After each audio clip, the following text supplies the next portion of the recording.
For centuries, Zen masters have shared simple yet profound teachings about the peace that comes when we stop chasing. These aren't complicated philosophies or hard-to-understand concepts. They're simple truths that speak to the heart, truths that can help us find stillness in a world that often feels like it's always moving, always demanding more. Before we begin, take a moment to relax. Wherever you are, however you're feeling, allow your breath to slow down naturally. There's nothing you need to figure out or do perfectly. Just let these stories wash over you, gently and freely. Each one offers a doorway to a kind of peace that isn't found in striving but in letting go. The wisdom of Zen teaches us that peace isn't something we must chase or search for. It's already here, in the present moment, in this very breath. You don't have to go anywhere to find it. Relax. Take a slow, deep breath and allow yourself to let go of any thoughts of needing to achieve, needing to chase. Let's begin our journey together. Zen Master Tao sat quietly by the river, his eyes fixed on the water as it flowed gently toward the horizon. The air was calm, and the world seemed to move in perfect harmony with the rhythm of the river. There was no rushing, no hurry, just the peaceful, unhurried flow of life. Tao, sitting still, absorbed the serenity of the moment. Not far from him, a man in a small boat was rowing furiously against the current. His face was red with effort, and sweat dripped from his brow. His arms moved frantically, pushing the oars into the water. Yet the boat hardly seemed to move forward. With every stroke, the current pushed back, making the man's struggle feel like a battle he couldn't win. His eyes were fixed on the distant shore, and he seemed determined to reach it, no matter the cost. Master Tao observed the man's struggle for a while.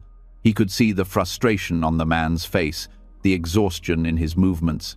Tao, who had lived many years in stillness and simplicity, understood the futility of the man's actions. The river was not an enemy to be defeated. It was simply flowing, as it always did. Tao remained quiet, watching, knowing that soon the man would begin to notice what he could not yet see. After some time, Tao stood up from his spot and approached the man, his steps quiet and measured. The man, caught up in his efforts, did not notice the master's approach until Tao spoke. "Why do you chase the current?" Tao asked softly, his voice calm and gentle. The man stopped rowing for a moment and looked at Tao, confused by the question. "What do you mean, master?" he replied, his voice strained from the effort. "I must reach the shore. The current is pushing me back, and I must fight it to get where I need to go." Tao smiled slightly, his eyes filled with understanding. "But why do you fight the current?" he asked again. "Why not let it carry you, as it carries everything else in its path? The river does not fight against itself. It moves with ease, and you, too, can move with it." The man's brow furrowed, his confusion growing. "But if I don't fight it, I'll never reach the shore," he said, still gripping the oars tightly, unwilling to let go of his struggle. "I have to try harder. I have to make it happen." Tao's gaze softened, and he knelt down beside the man, his voice steady and peaceful. "The moment you stop fighting the current," he said gently, "you will find yourself on the shore without struggle." The man looked at Tao, his mind racing, trying to make sense of the words. "But if I stop, I'll be carried away. I'll never get to where I need to go," he said, still clinging to the idea that effort was the only way to reach his goal. Tao simply smiled, his voice calm as he spoke once more. "The current does not wish to carry you away," he said. "It is not your enemy. It is simply the way of the river. The moment you stop fighting it, you will be carried gently to where you need to be. The shore is already there, waiting for you. You do not need to force it." The man's hands trembled slightly on the oars as he looked at the river and then back at Tao. His mind was still clouded with doubt, but something in Tao's presence began to settle the turbulence within him. Slowly, he loosened his grip on the oars, his arms aching from the constant struggle. He allowed the boat to drift, carried by the current. For a moment, the man felt a shift inside himself, a quiet release. The current, once an enemy to be conquered, now felt like a gentle force that could be trusted. He watched as the boat slowly moved, inching its way toward the distant shore, no longer fighting, no longer struggling. Dao, watching from the riverbank, said nothing more. He simply stood, allowing the man to experience the wisdom of the moment for himself. The man sat still in the boat, feeling the gentle pull of the current. For the first time, he realized that the river was not something to fight, but something to embrace. The shore, once distant and unreachable, now felt much closer, as though it had always been there, waiting patiently for him to stop fighting against the flow. As the boat continued to drift with the current, the man felt a sense of calm wash over him. The tension in his body began to melt away, and he realized that the struggle had been in his mind, not in the river. The shore would come, just as the river would continue to flow, whether he fought against it or not. Eventually, the boat reached the shore, and the man stepped out, his heart light and filled with a newfound understanding. He turned to Dao, who was still standing by the riverbank, watching with a serene expression. "Master," the man said, his voice filled with gratitude, "I understand now. I have been fighting against something that was never my enemy. I see that the current was not trying to keep me away from the shore. It was only when I stopped struggling that I was able to reach it." Tao nodded, his smile warm and kind. "The river flows, and it always will," he said. "When you stop fighting, when you stop struggling against what is, you will find that everything falls into place. The shore is never far away. It is always there, waiting for you. It is only our resistance that keeps us from reaching it." The man bowed deeply, his heart full of gratitude for the wisdom he had received. He had been chasing the current for so long, trying to control something that was beyond his control. Now, he understood that peace comes not from force, but from surrendering to the flow of life. The river, like life itself, would carry him to where he needed to be, but only when he stopped trying to fight against it. As he walked away from the river, the man felt lighter, freer. The lesson he had learned that day would stay with him forever. The more he struggled, the more distant the shore had seemed. But when he let go, when he stopped chasing, he had found that life flowed effortlessly toward him. From that day forward, the man no longer fought against the current of life. He learned to trust in the flow, to let go of his need for control, and to move with the rhythm of the world around him. The shore was never far, it had always been there, and the moment he stopped struggling, he had arrived. Zen student Sato had spent many years seeking enlightenment, moving from one teacher to the next, hoping that each would hold the key to the peace he longed for. He had studied with some of the most respected masters in the land, each offering their own guidance, each teaching him something new, yet still a sense of deep dissatisfaction remained within him. No matter how much he learned, no matter how hard he tried to follow the path they laid out before him, something seemed to elude him. Peace, he thought, should feel different, should feel closer, but it always seemed just out of reach. Sato's mind was restless, constantly turning over questions, doubts, and desires. He would lie awake at night, replaying everything he had been taught, searching for something more, something that would make all the pieces fall into place. He knew many of the teachings by heart, yet his heart felt heavy. His quest for peace had become a burden, and his search felt endless. One day, after a long and frustrating period of study, Sato came upon a master known as Ryoku. Master Ryoku was not famous like some of the other teachers Sato had studied under. He was a quiet, humble man, known for his deep understanding of life's simple truths. Sato had heard of him, and something about the rumors of this master's calm presence called to him. Perhaps, he thought, Ryoku could finally give him the peace he so desperately sought. With a heart full of hope and determination, Sato traveled to Master Ryoku's small, peaceful monastery located by a waterfall. The sound of rushing water filled the air as Sato approached, and he felt something stir inside him, a sense of anticipation mixed with a bit of nervousness. He had been searching for so long, and though he did not know what to expect, he hoped this encounter might finally offer the answers he had been seeking. Ryoku was waiting for him by the waterfall, standing still as the water cascaded down the rocks in front of him. The sight was beautiful, peaceful, and powerful, as though the waterfall had been flowing for centuries without ever tiring. Ryoku looked at Sato and smiled, his eyes calm and kind, as if he had already known the questions that troubled the young student's mind. Sato approached, bowed, and then spoke, his voice full of yearning. "Master Ryoku, I have been chasing enlightenment for many years. I have studied under many great teachers, yet peace remains just beyond my grasp. I am still restless. Please, tell me, how can I find peace?" Ryoku did not respond immediately.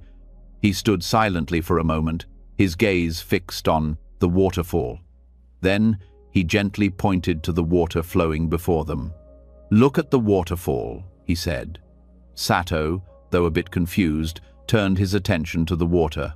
He watched as the water fell from the heights above, flowing effortlessly over the rocks and splashing into the pool below. The water seemed to move naturally, never stopping, never hesitating, just flowing, as if it was doing exactly what it was meant to do. The sound of the rushing water filled the air, deep and soothing, yet it was not chaotic. It was perfectly aligned with its purpose, moving forward without force, without resistance. "The water flows effortlessly," Ryoku continued, his voice soft but clear. "Yet, it reaches its destination. It does not struggle. It does not fight against the rocks, nor does it try to rush to its destination. It simply flows, and in doing so, it reaches the place where it is meant to be." Sato looked at the waterfall, the steady stream of water flowing downward, and then turned his gaze back to Ryoku, still unsure what this had to do with his own quest for peace. "But Master, the water is moving. It has a direction. It is going somewhere. How can that be effortless?" Ryoku smiled, a knowing smile. "Yes, the water moves, but it does not chase its destination. It does not try to force its way. It does not seek the pool below, nor does it wish to hurry. It simply flows, and in its flowing, it reaches the destination. The water does not chase, it lets itself be carried." Sato felt something stir inside him, a feeling of recognition, but it was still unclear. "So, you are saying that I should stop chasing enlightenment?" Ryoku nodded, his eyes full of understanding. "Yes, Sato. You have been chasing peace, chasing enlightenment, but in chasing it, you are not allowing it to come to you. Like the waterfall, you must stop trying to force things. Stop struggling against the flow of life, and it will take you exactly where you need to go. The moment you stop chasing, you will find peace waiting for you." Sato's mind raced as he tried to understand this new idea. He had spent so many years pushing forward, trying to reach a goal, trying to make enlightenment his own. He had worked so hard, so desperately, that it had become a source of frustration. But now, Ryoku's words made sense in a way that he couldn't explain. He realized that in his effort to achieve peace, he had only created more unrest. Perhaps peace was not something to be chased. Perhaps it was something to be allowed. Ryoku spoke again, his voice gentle and steady. "Do not mistake effort for struggle. The water flows with effort, but it is not a struggle. The key is to stop fighting, stop struggling against what is, and you will find that you are already where you need to be." Sato sat down by the edge of the waterfall, his heart racing. He had spent so much of his life chasing, striving, and fighting. He thought he needed to push harder to find peace, but now he saw that his very struggle was keeping it at a distance. The more he chased, the more elusive it became. He looked at the water again, its calm flow, the way it moved effortlessly over the rocks, never once pausing to question its direction. It simply was. It simply flowed, and in that flow it found its way. Sato felt a deep shift within him. The tension that had filled his body for years began to loosen. He closed his eyes and took a slow, deep breath. The world around him felt quieter now, softer. He could feel the cool air against his skin, the steady rhythm of the water, the gentle hum of life continuing without pause, without effort.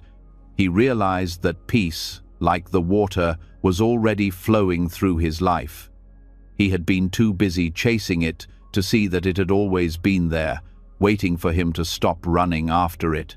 Master Ryoku, watching the change in Sato, said softly, "When you stop chasing, you will find that everything you seek is already here. You don't have to force it. You don't have to strive. Just flow." Sato looked up at his master, a sense of clarity settling in his chest. "But master, how do I stop chasing? How do I stop myself from constantly seeking?" Ryoku smiled. "The key is in the present moment. The water doesn't rush to the future. It is here in this moment, and it is at peace. You must do the same. Stop thinking of what you must do next, and simply be where you are. Allow yourself to flow with life without trying to control it." Sato felt a wave of peace wash over him as he sat by the waterfall, the sound of the water echoing in his mind. For the first time in years, he felt as if he could simply breathe, as if the weight of his search had lifted. He did not need to chase, he did not need to force. Everything would come in its own time, and he would be carried along just as the water flowed. Master Ryoku's voice was calm as he added one final thought. "The moment you stop chasing, you will find yourself exactly where you need to be. Peace is not something you must find, it is already within you, waiting to be recognized. Like the water, when you stop fighting against life, you will find that it is carrying you gently toward your destination." Sato sat in silence, absorbing the wisdom of his master's words. He could feel the truth of them in every part of his being. He had spent so much time trying to control his journey, trying to make peace happen. But now he understood that peace was not something to be chased. It was something to be allowed, something that flowed naturally when he stopped fighting against it. As he stood up to leave the waterfall, he felt lighter, as though a great burden had been lifted. He did not need to chase anymore. He simply needed to let go and allow the current of life to carry him forward. In the flow of life, he would find his peace. And so, Sato left Master Ryoku's monastery, his heart at ease. He had learned the most important lesson of all, that peace comes when we stop chasing and allow ourselves to flow with life, just as the water flows effortlessly toward its destination. Jun was a young monk, full of energy and determination. He had joined the monastery at an early age, eager to find the path to enlightenment. Every day, he followed the teachings of his masters with great diligence. He read the sacred texts, performed his meditation practices, and sought out wisdom from the monks around him. But despite all his efforts, Jun felt unsatisfied. The peace and clarity that he longed for always seemed just beyond his reach. The more he studied, the more restless he became. He wanted to attain enlightenment quickly, to experience the deep peace that came with it, and he believed that the faster he could get there, the better his life would be. He thought that if he worked hard enough, put in enough effort, he would be rewarded. He wanted to know the secret, to be shown the shortcut to enlightenment. Each day, his desire grew stronger, and so did his frustration. He could feel his impatience growing, his thoughts becoming more scattered as he struggled with this longing to arrive. One evening, Jun went to Master Quan, an old and wise monk, known for his quiet wisdom and deep understanding of Zen. Master Quan was sitting in the garden, tending to the flowers and plants with great care. Jun approached him and bowed, as he had been taught, before speaking with a tone filled with eagerness and impatience. "Master Quan," Jun said, his voice filled with urgency, "how can I become enlightened? I have followed the practices, I have studied, I have meditated, but I still feel restless. What is the quickest way to enlightenment?" Master Quan looked up from his work with a calm, steady gaze. He didn't respond immediately, but instead, he smiled gently and nodded toward the trees nearby, where a monkey was chasing its own tail. The monkey, moving in circles, seemed determined, yet no matter how hard it tried, it could not catch the tail. It spun around and around, always chasing, but never quite reaching the prize. "Jun," Master Quan said softly, "have you ever watched a monkey chase its tail?" Jun paused and turned his gaze toward the monkey. He watched as the little creature continued its frantic spinning, moving faster and faster in its pursuit, but still unable to catch what it sought. The monkey's movements were wild and full of energy, but in the end, it was always just out of reach of the very thing it was chasing. "Yes, Master," Jun replied, nodding. "I've seen it many times. It never catches its tail." Master Quan smiled again, his expression calm and full of understanding. "The monkey never catches its tail, Jun, but when it stops chasing, the tail is there, waiting. Do you see?" Jun furrowed his brow, trying to make sense of what Master Quan was saying. He had always been taught that effort and striving were essential to reaching enlightenment. His desire to attain it quickly felt so strong, he couldn't understand how stopping could lead to finding what he sought. "Master," Jun said, still not fully grasping the point, "but if the monkey stops chasing, how does it get its tail? If it wants the tail, shouldn't it keep trying? Shouldn't it put in more effort?" Master Quan gently shook his head. "You see, Jun, the monkey's tail is always there. It is never out of reach, but as long as the monkey is chasing, it cannot see that the tail is right behind it. It is only when the monkey stops chasing that it finds what it was looking for all along. The effort, the frantic chasing, only keeps it from what is already present." Jun's mind began to settle as he heard Master Quan's words, but he still didn't understand fully. He had been taught to strive, to work hard, to put in all his energy into the pursuit of enlightenment. To stop striving felt wrong to him, like giving up. How could that possibly be the answer? Master Quan saw the confusion in Jun's eyes and spoke again, his voice full of quiet wisdom. "You are like the monkey, Jun. You are chasing enlightenment, believing that it is something distant, something you must catch. But enlightenment, like the tail, is already with you. It is not something to chase or force. It is found in the moment when you stop chasing and simply allow it to be. You don't need to chase what is already here." Yun sat quietly, absorbing the words of his master.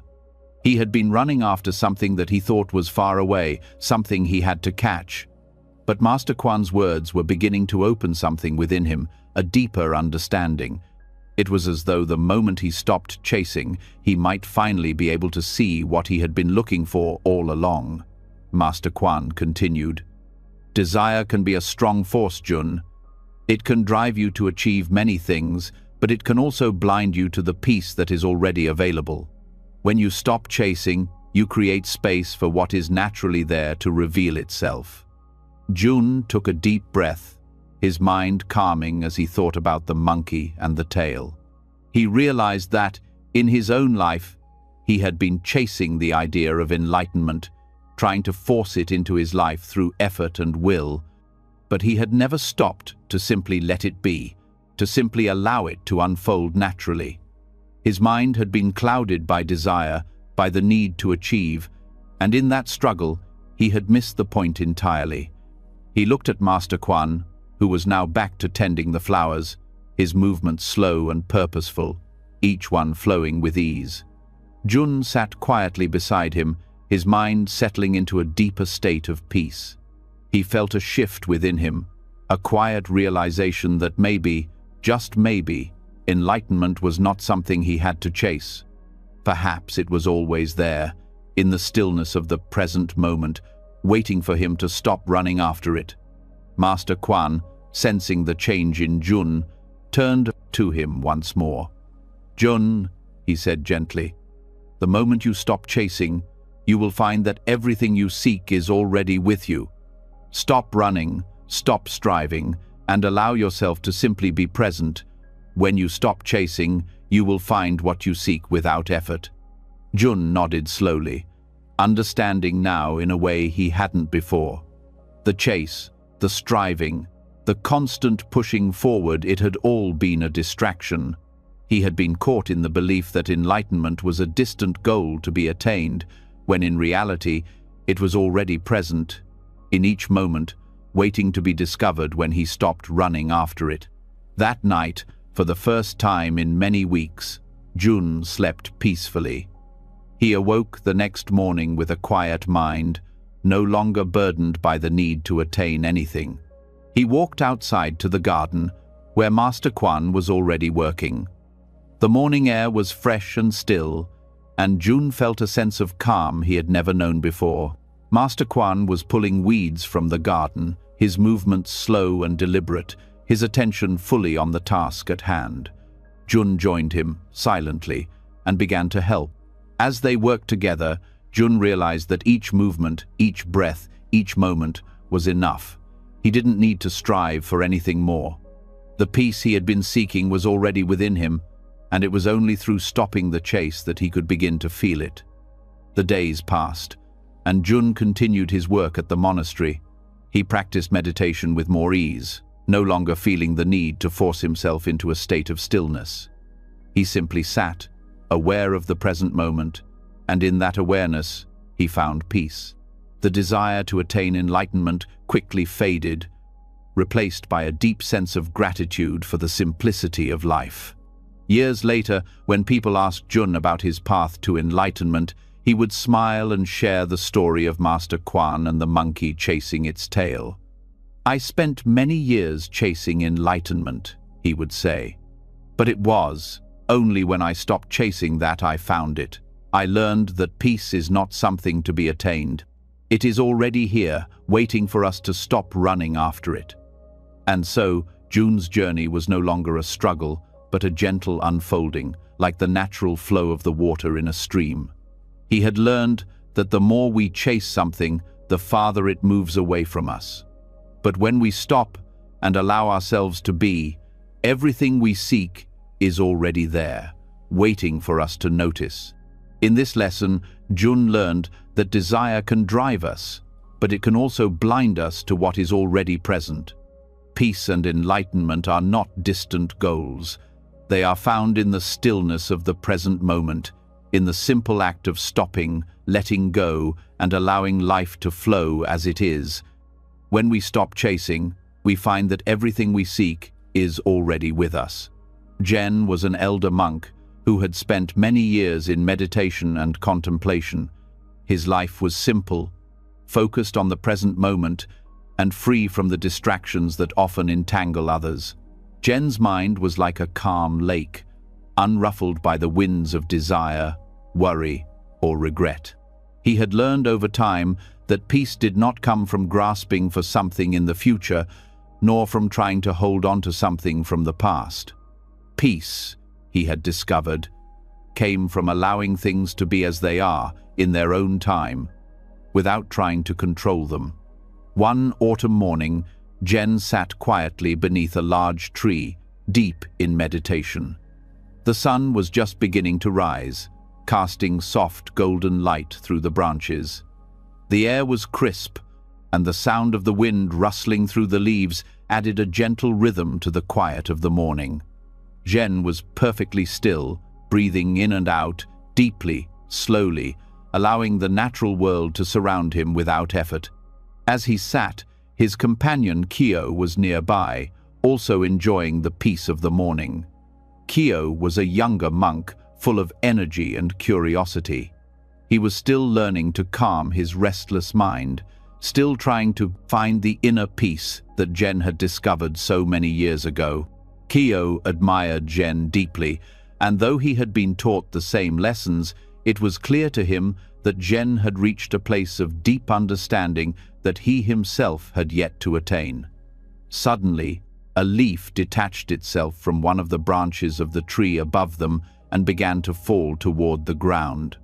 The leaf fluttered gently in the air, twisting and turning with the wind, descending gracefully to the earth. It was a beautiful sight, and Jen watched it with a serene expression, completely at ease with its natural movement. There was no rush, no tension in the leaf's fall, just the quiet, effortless descent of something that was simply following its course. But Kyo, eager and restless as always, noticed the leaf as well. He saw it falling and, in a moment of excitement, quickly reached out to catch it. His hands moved swiftly, but despite his effort, the leaf continued to drift downward, eluding his grasp. Kyo lunged again, trying desperately to catch it before it touched the ground, but the leaf continued to float, just out of reach. His movements grew more frantic as he tried to predict the leaf's path, to catch it in mid-air before it could land. Jen, still seated in his meditation, watched this unfold with a soft chuckle. There was no need for words. The lesson was unfolding naturally before him. Kyo's struggle to catch the leaf mirrored the way many people live their lives, always reaching, always striving, always chasing after something just beyond their grasp. Jen, in his stillness, understood that there was no need to chase. Everything would come in its own time. Finally, after several more attempts, Kyo paused, his hands outstretched in the air, watching the leaf as it made its way down to the ground. It landed softly on the earth, without effort, without struggle. Kyo's chest rose and fell with the quick breaths of his exertion, but he could see now, in the leaf's gentle landing, a kind of truth. Jen looked at Kyo with kind eyes and said softly, "The leaf falls on its own, without effort. When you stop chasing things, they will come to you naturally." Kyo stood still for a moment, processing what Jen had said. He glanced at the leaf now resting peacefully on the ground, its journey complete. It had come down effortlessly, not in haste, but in its own time, as it was meant to. And yet, Kyo had tried so hard to catch it, to control its path, believing that his effort would make it his. He had not understood, until now, that the leaf would have come to him without his chasing. Zen continued, his voice calm and steady. "You see, Kyo, when you chase something, you make it harder to obtain. You create tension, you create struggle, but when you stop chasing, things will naturally come to you. They will find their way to you, in their own time, without effort." Kyo looked down at the leaf and then back at Jen, a deep sense of understanding beginning to take root in his heart. He realized that the leaf was a perfect example of how life works. The more he tried to control the world around him, the more it seemed to slip away. The more he grasped, the more elusive everything became. But in the stillness, in the letting go, things flowed naturally. Jen could see the shift in Kyo's awareness. The young monk's eyes had softened, and his posture had relaxed. He had seen how his frantic efforts had made the situation more difficult, and he understood now that there was a gentler way to live, a way that did not require force or struggle. "The leaf didn't need to be caught," Jen said gently. "It was already on its way. It had its own path to follow, its own time to fall. The same is true for everything in life. When we stop trying to control the outcome, when we let go of our desire to make things happen, we allow life to unfold naturally. We allow things to come to us without struggle." Kyo sat down beside Jen, feeling the weight of his master's words sink into his heart. He had spent so much of his life chasing after things, chasing recognition, chasing success, chasing peace, but now he saw that the more he chased, the farther away those things seemed. It was only in letting go, in stopping the chase, that he could truly find what he was looking for. For the rest of the morning, Kyo and Jen sat in quiet meditation, the sounds of the world around them blending with the stillness in their hearts. The breeze continued to rustle through the leaves, the sun climbed higher in the sky, and the world moved as it always did, without effort, without hurry. As Kyo sat there, he realized something profound. Peace could not be chased. It was not a goal to be reached, not a prize to be obtained. Peace was a state of being, a state that could only be found in the present moment, when he stopped trying to control it, when he stopped reaching for it. Peace, like the leaf, came naturally when he allowed it to. The next day, as Kyo went about his tasks, he found himself noticing the subtle ways in which he had been chasing things. He noticed how often he reached for things, trying to force outcomes, trying to make things happen according to his own will. He realized that in his efforts to control, he had created tension in his life. But now, with the wisdom of the leaf in his heart, Kyo decided to stop chasing. He would let go and allow things to come to him naturally. Over time, Kyo's life began to change. He found that when he stopped chasing success, success came to him in unexpected ways. When he stopped chasing approval, he found that others began to respect him for who he truly was. And most importantly, when he stopped chasing peace, he found it within himself, resting in the stillness of his heart. One evening, as the sun set and the day came to a close, Kyo found himself sitting in the same spot where the leaf had fallen so many days before. He smiled to himself, remembering the lesson Jen had taught him. He had stopped chasing, and in doing so, he had found everything he had been looking for. Jen came and sat beside him, as he always did, and the two monks sat in quiet togetherness, watching the day turn into night. The world continued to move around them, but for the first time, Kyo felt at peace with it all. He did not need to chase the world anymore. He only needed to be present with it. As they sat, Jen spoke once more, his voice as calm as the night air. Life will always come to you, Kyo, when you stop chasing. Everything you need is already here, already within you. You need only stop running after it and allow it to come in its own time. Kyo nodded, his heart full of gratitude. He had learned the greatest lesson of all, the lesson that the more we chase, the more we struggle. But when we stop, when we let go of our need to control, we find that everything comes to us, effortlessly, naturally, just as it is meant to. And in that moment, as Kyo sat beside Jen, he understood that life, like the falling leaf, would always find its way to him. All he needed to do was let it fall, without trying to catch it, and trust that it would land exactly where it was meant to. From that day forward, Kyo's life was lighter. He moved through each moment with a calm heart, free from the need to chase or control. And in doing so, he found that everything he sought, peace, happiness, and fulfillment, was already with him, waiting for him to stop running after it. The falling leaf had shown him the way.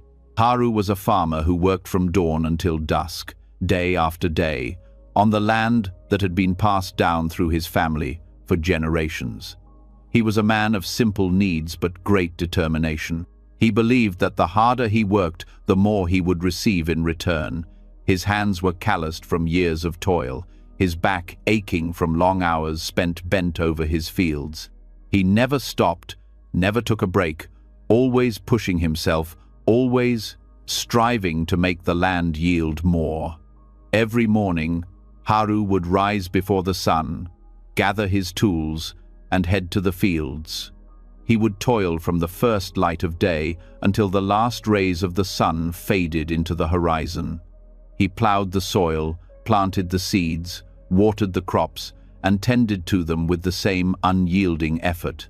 He believed that his work was the only way to ensure a good harvest. In his mind, the more effort he put into his labor, the greater the reward would be. But despite his tireless work, Haru's life was always a struggle. His crops were not always as plentiful as he had hoped, and the seasons often seemed to turn against him. There were times when the rains would not come, or the harvest would be smaller than expected. Yet, Haru never rested. He believed that the key to success was more labor, more effort. Every day, he pushed himself harder, believing that if he worked just a little longer, the harvest would come and his life would improve. One day, as Haru was working in the field, drenched in sweat, pulling weeds from around his crops, he noticed a Zen master passing by. The master was an older man, dressed in simple robes, walking slowly along the path that ran alongside Haru's fields. The Zen master stopped for a moment and watched Haru, his eyes observing the man's movements with quiet attention. Haru, noticing the master, wiped the sweat from his brow and greeted him. "Good day, master," Haru said, pausing for a moment in his work. The Zen master nodded politely, then observed Haru's labor. "You are chasing the harvest with your sweat," he said, his voice calm and measured. "But you cannot force the seasons. When you let go of your expectations, the harvest will come when it is ready." Haru looked up at the master, his face confused. "I do not understand, master," Haru replied. "I work hard every day, tending to my fields. I put in all my effort because I believe that the harvest depends on my toil. If I do not work hard, I will have nothing." The Zen master smiled gently and gestured toward the fields. "You are right to tend to your crops, but you cannot force them to grow faster than they are ready to. You cannot make the rain fall by your will, nor can you make the sun shine longer. The seasons will turn as they will, and the crops will grow when the time is right." Haru stood silently for a moment, still not fully understanding. He had always believed that if he worked hard enough, if he labored enough, he could control the outcome. He had never considered that perhaps there was another way. The master's words lingered in his mind, but Haru wasn't sure how to apply them to his life. The Zen master, seeing the farmer's confusion, continued, "You see, Haru, the earth gives freely when the time is right, but it does not respond to force. It responds to patience. You cannot hurry the seasons, nor can you control them. But if you trust in the natural rhythm of things, the harvest will come, just as it always does." Haru thought about the master's words for a moment, but still, the idea of trusting the natural rhythm felt foreign to him. He had always believed in hard work, in striving, in doing everything he could to shape his destiny. To trust in nature's timing felt like giving up control. "You say to trust the rhythm of nature," Haru said slowly, "but how can I just wait for things to happen? If I do not work, I will not have enough. How can I trust in something I cannot see or control?" The Zen master's eyes softened. "Trust is not about passivity, Haru. It is about understanding the balance between effort and acceptance. You must work, yes, but without the attachment to the outcome. You cannot force the result.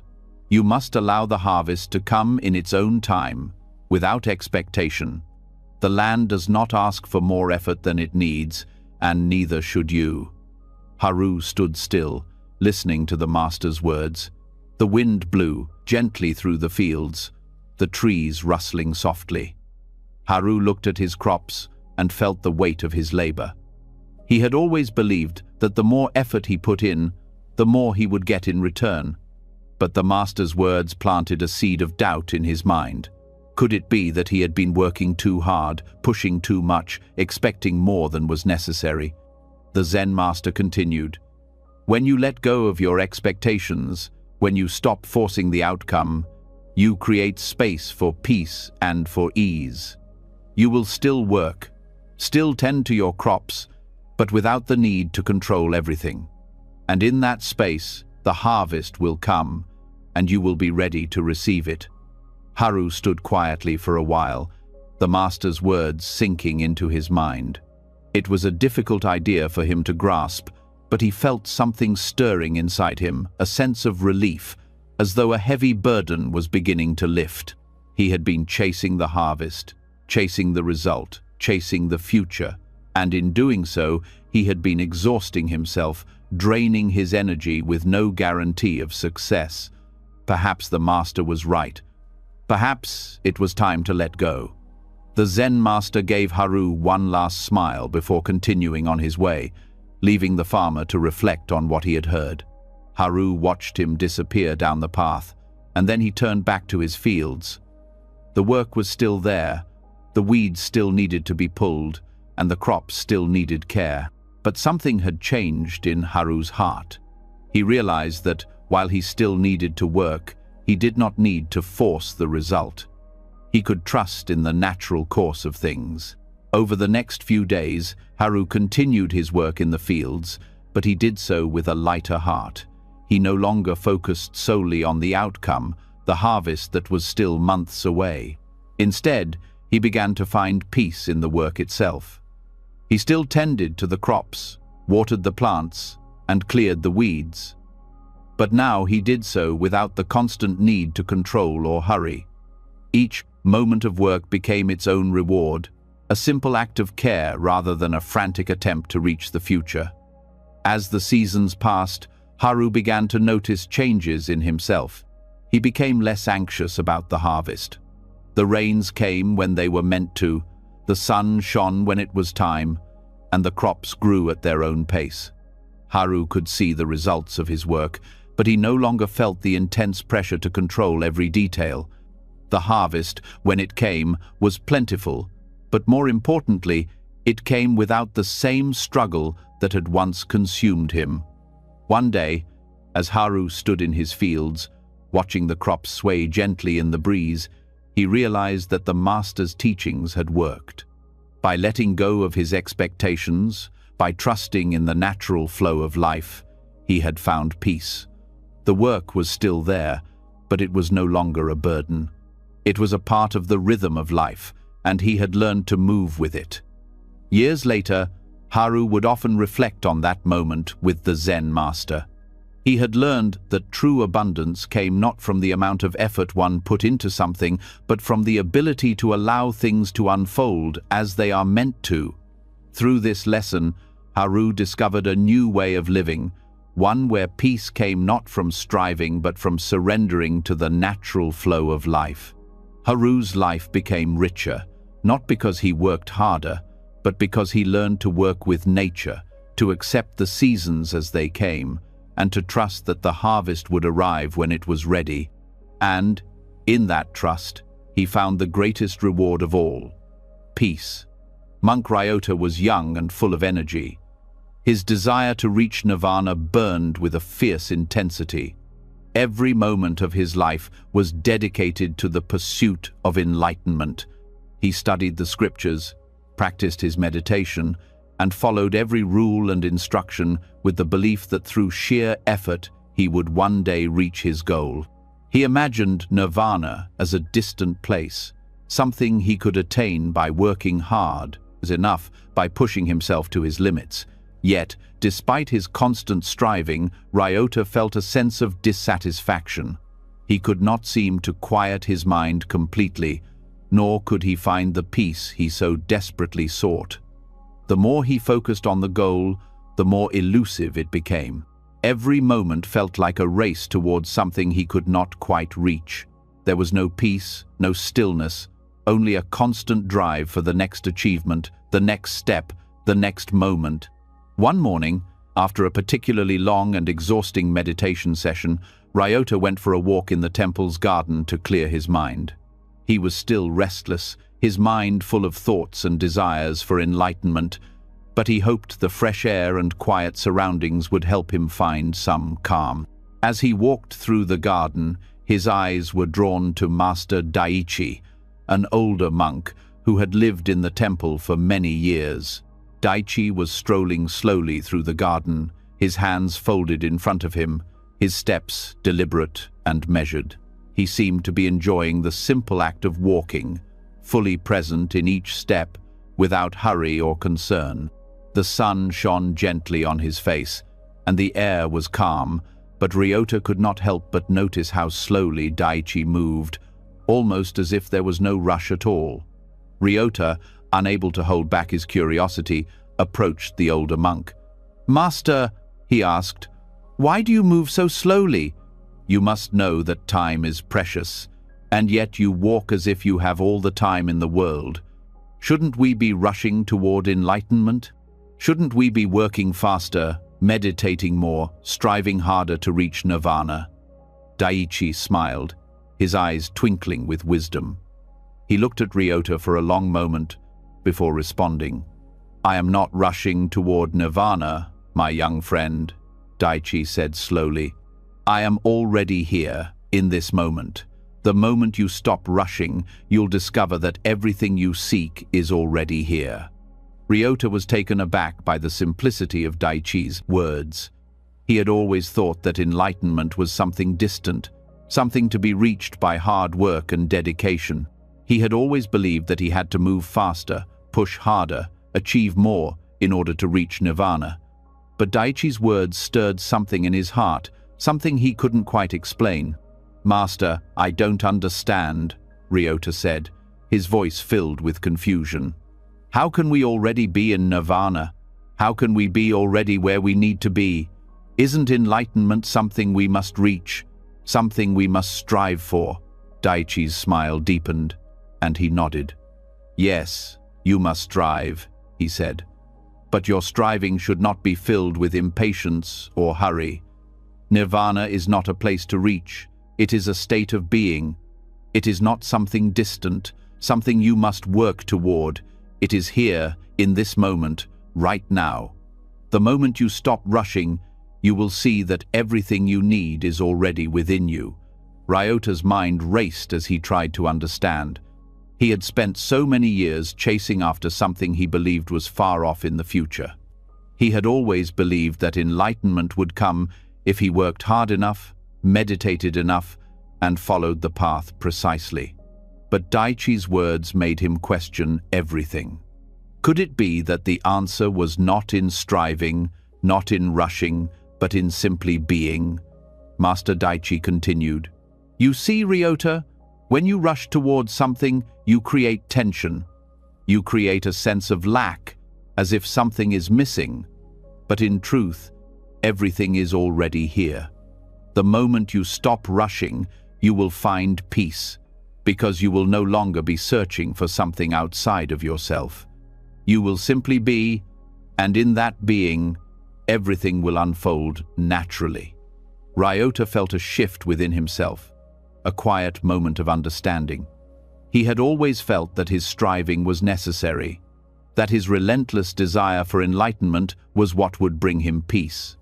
But now he saw that his constant rush towards something he thought was ahead of him was what kept him from the peace that was already within him.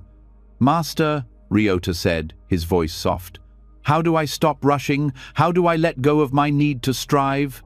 Daichi smiled again and said, "You stop rushing by becoming present. Right now, this moment is all there is.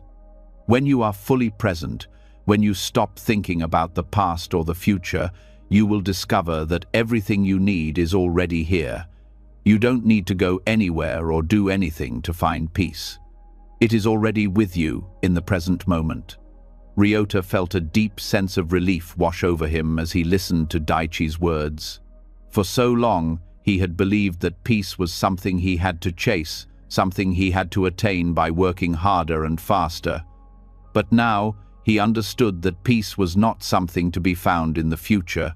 It was right here, in the present moment, waiting for him to stop chasing it. For the rest of the day, Ryota tried to practice what Daichi had taught him. He focused on the present moment, on each breath, on each step, and slowly, the tension in his body began to ease. He no longer felt the urgency to reach nirvana. Instead, he allowed himself to simply be, to experience the world around him without the need to chase it. As he walked through the garden that evening, he noticed the colors of the flowers more vividly. He heard the sound of the birds in the trees and felt the soft breeze on his skin. There was no need to hurry, no need to push forward. Everything was already here, just as it was meant to be. In the following weeks, Ryota continued to practice being present. His meditation became more peaceful, his mind quieter, and his heart lighter. The more he let go of the need to strive, the more he felt a deep sense of peace growing within him. He still worked hard, still followed the teachings of the monastery, but now his efforts were no longer driven by the need to reach an unattainable goal. Instead, he worked from a place of acceptance, of being, knowing that everything would unfold in its own time. One evening, Ryota sat by the same garden where he had first spoken with Master Daichi. He looked up at the sky and felt a deep sense of gratitude. The stars were beginning to appear, and the moon cast a soft glow on the ground. Ryota closed his eyes and took a deep breath, feeling the peace of the present moment fill him completely. He had stopped rushing, and in doing so, he had found the peace he had been seeking all along. Master Daichi appeared beside him, sitting down quietly in the grass. He looked at Ryota with a knowing smile. "How does it feel to be here, in this moment, without rushing?" he asked. Ryota opened his eyes and looked at his master. "It feels peaceful, Master," he said, his voice calm. "I understand now. Nirvana is not something I need to chase. It is already here, in this moment, in the stillness." Daichi nodded. "Yes, Ryota. The moment you stop rushing, the moment you stop chasing, you will find that everything you seek is already here, already within you. Peace is not something you must attain. It is something you must allow." From that moment on, Ryota no longer rushed toward nirvana. He still walked the path of meditation, study, and practice, but he did so with a heart that was already at peace. He understood that enlightenment was not a goal to be reached, but a way of being. And in that understanding, he found the peace that had eluded him for so long. Years later, when others asked Ryota how he had found such peace, he would smile and say, "I stopped rushing. I stopped chasing. And in that stillness, I discovered that everything I sought was already here." Takeshi was a traveler, one who had spent much of his life wandering in search of meaning. From a young age, he had felt an inner thirst, a longing he could not understand. The world was vast, filled with possibilities, yet he could not shake the feeling that something essential was missing. He had traveled far and wide, through cities and mountains, villages and forests, seeking wisdom from anyone he could find. He had met many people, learned many teachings, and heard countless stories, but none of them seemed to quench the thirst that burned inside him. One day, after a long journey across a barren land, Takeshi arrived at a Zen temple nestled in a quiet valley. The temple was serene and peaceful, its simplicity offering a stark contrast to the restless wanderings of his mind. Takeshi had heard of this temple, of the great wisdom that flowed from its walls, and he hoped that perhaps this place could hold the answers he had been seeking. He entered the temple, his steps slow and deliberate, as if the very act of stepping onto the grounds of the temple might bring him some relief. Inside, he was greeted by Master Haku, an elder monk known for his quiet wisdom and deep understanding of life's mysteries. Takeshi, his voice filled with eagerness, bowed deeply and asked, "Master Haku, I have traveled far in search of the secret to life. I have sought wisdom from many, but none have been able to quench the thirst that I feel inside me. Please, tell me the secret to life. What is the key to peace and understanding?" Master Haku looked at Takeshi for a long moment, his eyes calm and steady, as if he had already seen the answer to the traveler's question. Then, without speaking, he gestured toward a well near the edge of the temple's garden. The well was simple, made of stone, with clear water reflecting the sky above. Haku walked toward the well, and Takeshi, eager for some answer, followed him. "Drink from the well," Haku said quietly, "but do not grasp the water, only drink it as it is." Takeshi was puzzled by the monk's words, but did not question him. He knelt beside the well and cupped his hands, scooping up some of the cool water and bringing it to his lips. The water was refreshing, pure, and cold. It felt good as it slid down his throat, quenching his thirst. But as he set his hands down and stood up, he could not help but feel a lingering question.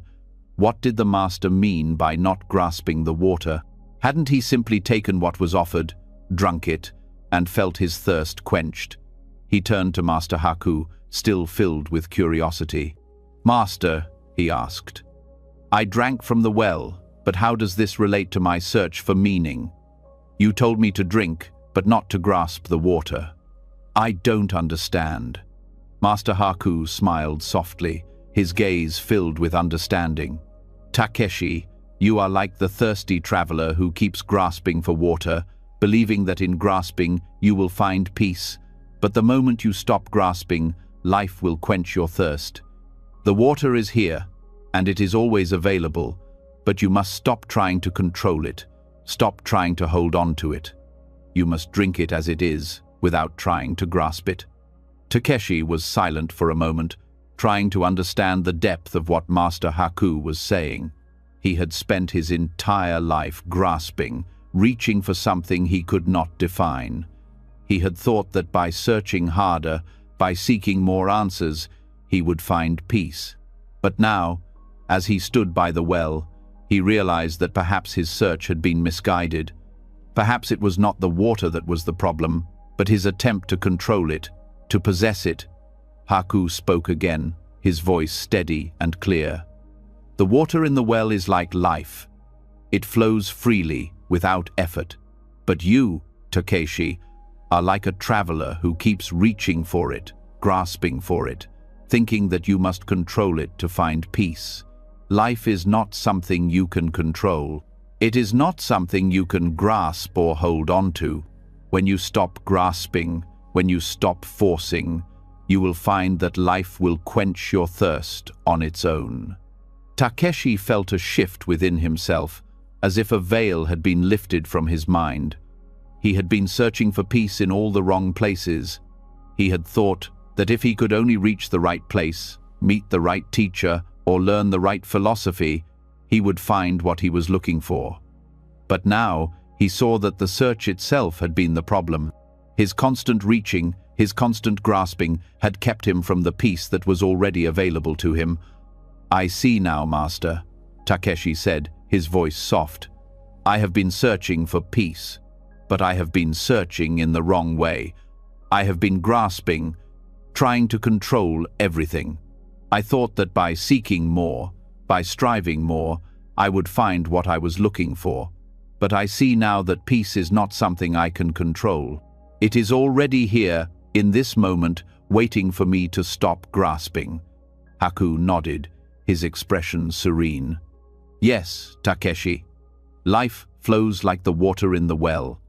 It is always present, always available, but we must stop trying to force it, stop trying to possess it.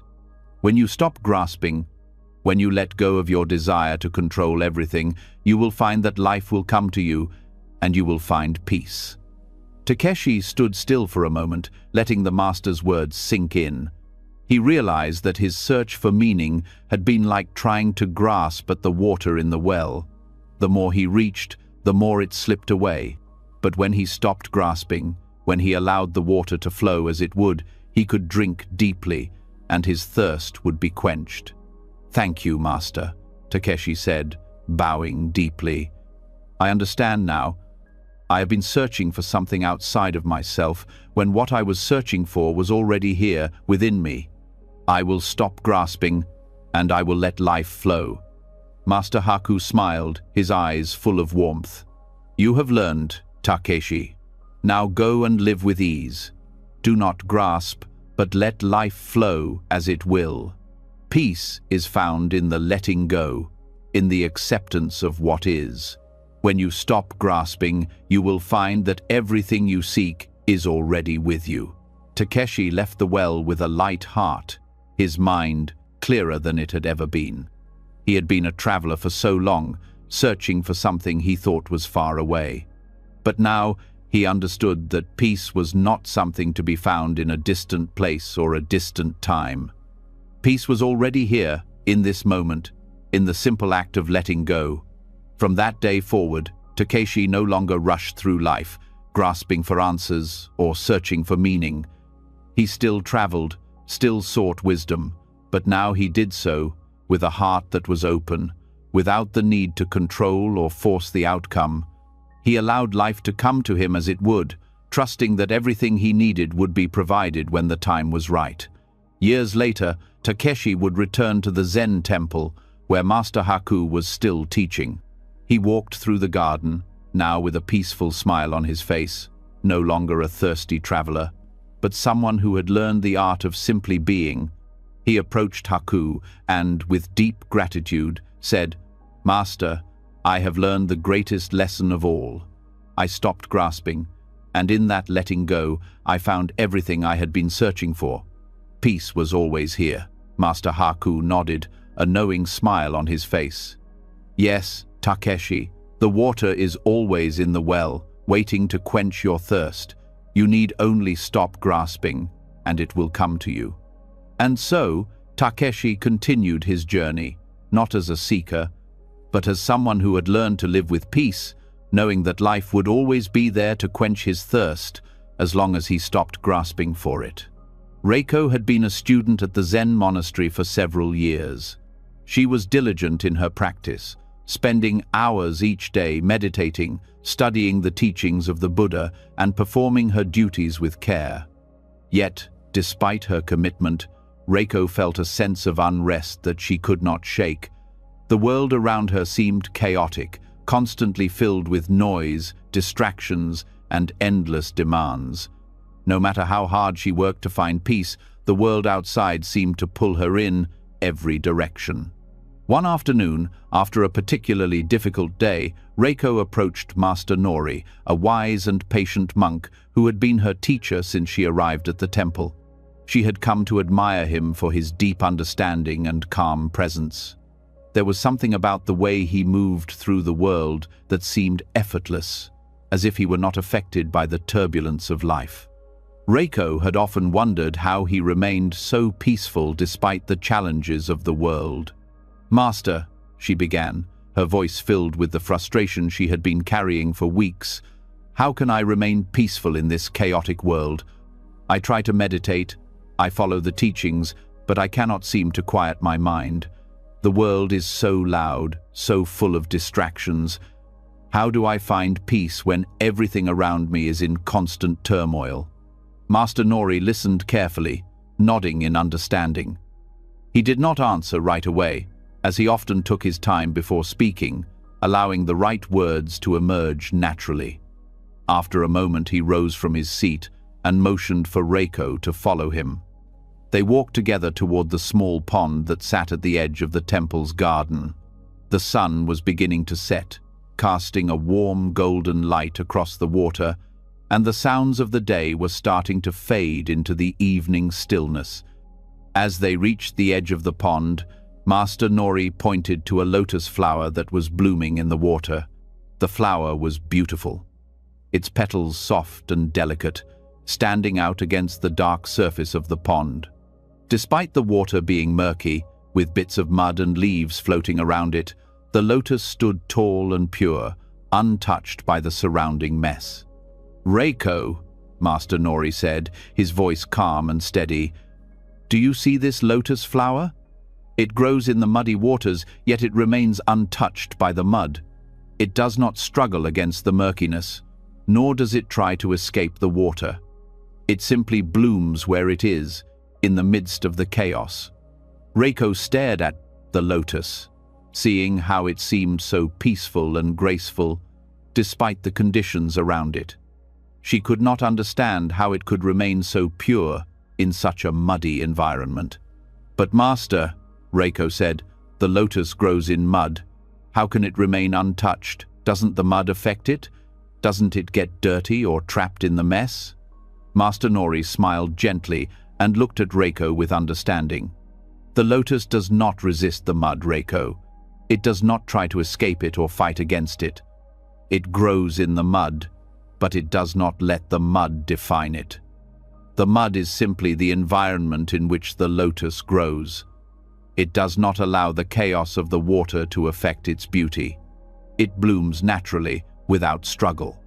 Reiko's mind was racing as she tried to understand the deeper meaning of what Master Nori was saying. So, you are saying that I should not try to escape the chaos of the world? I should not try to fight against it? Master Nori nodded. Exactly. The world is full of noise, distractions, and struggles. You cannot control what happens around you, just as the lotus cannot control the mud in the water. But you can choose how to respond.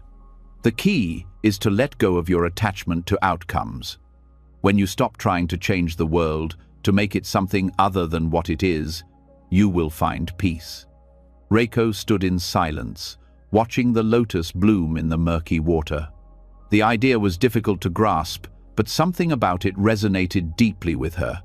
For so long, she had been fighting against the chaos of the world. She had been trying to find peace by changing everything around her, by making everything perfect. But now she realized that the world would never be perfect, and that peace could not come from controlling external circumstances. The lotus does not fight the mud, Master Nori continued. It simply grows where it is, without attachment to the conditions around it. It blooms because it is true to its nature. In the same way, you must be true to your own nature. Do not try to escape the world or change it. Simply let go of your attachment to how you think things should be, and you will find that peace flows naturally. Reiko felt a sense of clarity begin to wash over her. She had been trying so hard to find peace by changing her circumstances, by making everything in her life perfect. She thought that if she could just make the world calm, she would feel at ease. But now she understood that peace was not something that could be forced or controlled. It was something that came from within when she stopped trying to fight against the world. She looked at Master Nori, her eyes filled with a new understanding. "So, Master," she said softly, "I must stop struggling against the world. I must stop trying to control everything and simply be present, just like the lotus. Is that the key to peace?" Master Nori nodded, his face serene. "Yes, Reiko. The lotus teaches us that peace is not found in the absence of chaos, but in how we respond to it. When you let go of your attachment to outcomes, when you stop trying to control everything, you will find that life flows without struggle. The lotus grows in muddy water, but it remains untouched. In the same way, you can live in the world without being affected by its chaos." Reiko stood in quiet contemplation, feeling the weight of Master Nori's words settle in her heart. She had always believed that peace could only come when everything around her was calm, when there was no noise, no confusion, no chaos. But now she understood that peace was not dependent on external circumstances. It was something that could be found within, in the way she responded to the world. As they stood by the pond, the last rays of the sun dipped below the horizon and the garden grew quiet. Reiko felt a deep sense of calm wash over her, as if a heavy burden had been lifted from her shoulders. She realized that the peace she had been searching for was already within her, waiting for her to stop struggling and to simply allow it to emerge. "Thank you, Master," Reiko said, bowing deeply. "I see now that I do not need to fight against the world to find peace. I need only to let go and accept things as they are. The lotus blooms in the mud because it does not resist. I, too, can bloom in the world by letting go of my attachments." Master Nori smiled, his eyes full of warmth. "You have learned well, Reiko. Remember, life flows like the water in the pond. It will always be full of challenges, full of distractions. But when you stop struggling, when you let go of your need to control, you will find that peace flows naturally." Reiko left the garden that evening with a lighter heart, her mind clearer than it had been in years. She no longer felt the need to control the world or to fight against its chaos. Instead, she knew that peace could be found in the present moment, just as the lotus blooms in the muddy water. She would live her life with more acceptance, letting go of her attachment to outcomes and allowing life to flow as it would.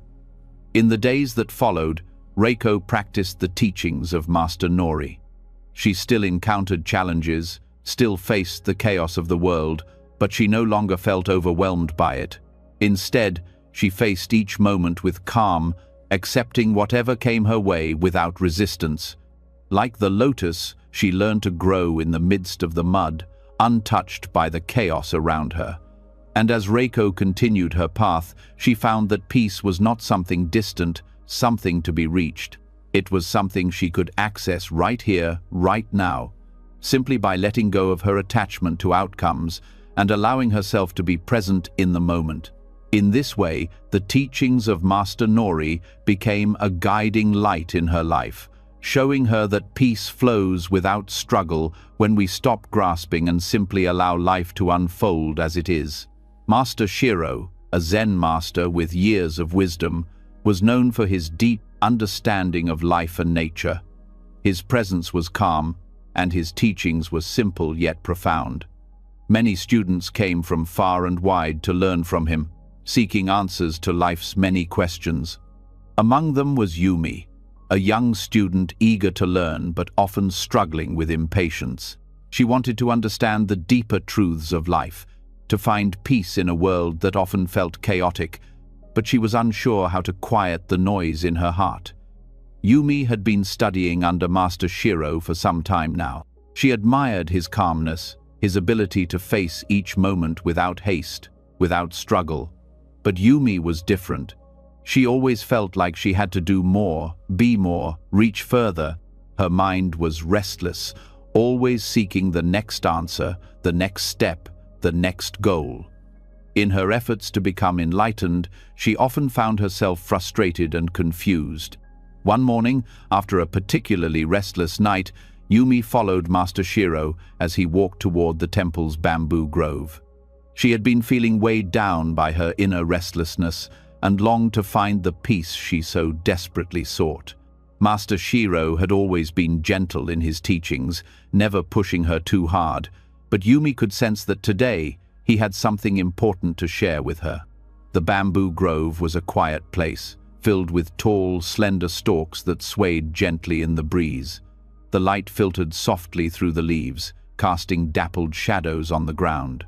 The air smelled fresh, and the sound of the bamboo swaying in the wind was soothing. Yumi followed Master Shiro into the grove and stood beside him, watching the bamboo as it bent and swayed with the wind. "Observe how the bamboo bends in the wind," Master Shiro said softly, his voice as calm as the breeze. He gestured to the bamboo around them, its slender stalks moving gracefully in the wind. Yumi watched closely, noticing how the bamboo never broke, no matter how strong the wind. It bent, it swayed, but it did not snap. The bamboo seemed to move effortlessly, like it was in perfect harmony with the wind. Yumi was quiet for a moment, taking in the sight. She looked up at Master Shiro, confusion in her eyes. "Master," she said slowly, "the bamboo does not resist the wind. It bends, but it does not fight. Why does it not resist? Is that not weakness?" Master Shiro smiled gently, his eyes filled with understanding. "No, Yumi," he said, "it is not weakness. The bamboo does not resist because it knows that resistance only brings suffering. It allows the wind to move it, and in doing so, it remains whole. If the bamboo resisted the wind, it would break. But by bending with the wind, it flows with life, not against it." Yumi looked at the bamboo again, watching it bend gracefully in the breeze. She had never thought about it that way. "So, you are saying that when life pushes us, we should bend instead of resisting?" Master Shiro nodded. "Yes, Yumi. Life will always bring winds, challenges, difficulties, and obstacles. But when you resist life's flow, When you try to fight against the winds, you only create more tension and suffering. Like the bamboo, when you stop resisting, you will bend with grace instead of breaking. You will move through life, not against it. Yumi stood still, absorbing the wisdom of her master's words. She thought about her own life, the constant striving, the constant effort to achieve, to overcome. She had always believed that strength meant pushing through, fighting against obstacles, and controlling everything around her. But now, standing in the bamboo grove, she began to understand that true strength came from letting go, from allowing herself to bend and flow with the world around her. "Master," Yumi said after a pause, "but what if I let go and life becomes too overwhelming? What if I bend too much and lose myself in the process?" Master Shiro looked at her with gentle eyes, his voice calm and reassuring. "Bending does not mean losing yourself, Yumi. It means accepting the natural flow of life.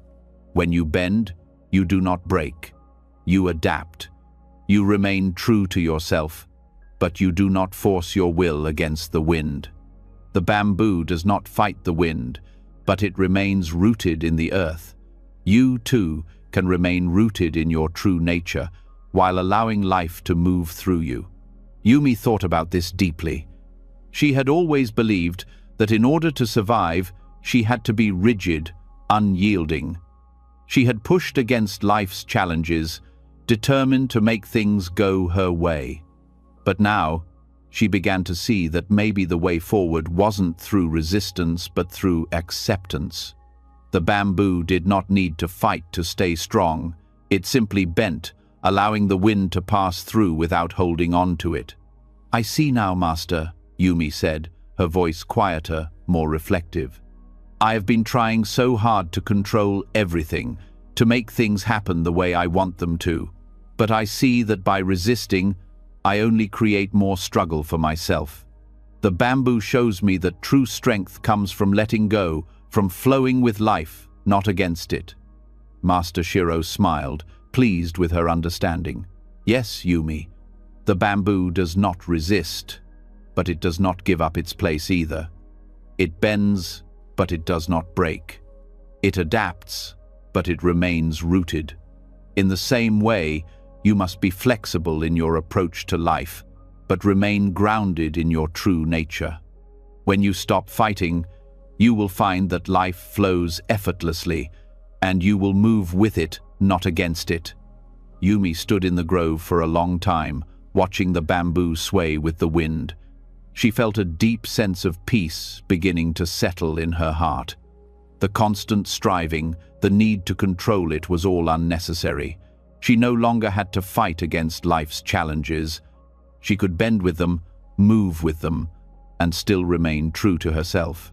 From that day forward, Yumi began to live differently. She still worked hard, still pursued her goals, but she no longer fought against the flow of life. She let go of her attachment to specific outcomes and learned to bend with the winds of change. She found peace in accepting what was, rather than resisting what could be. Like the bamboo, she grew with grace, bending when life required it, but never breaking.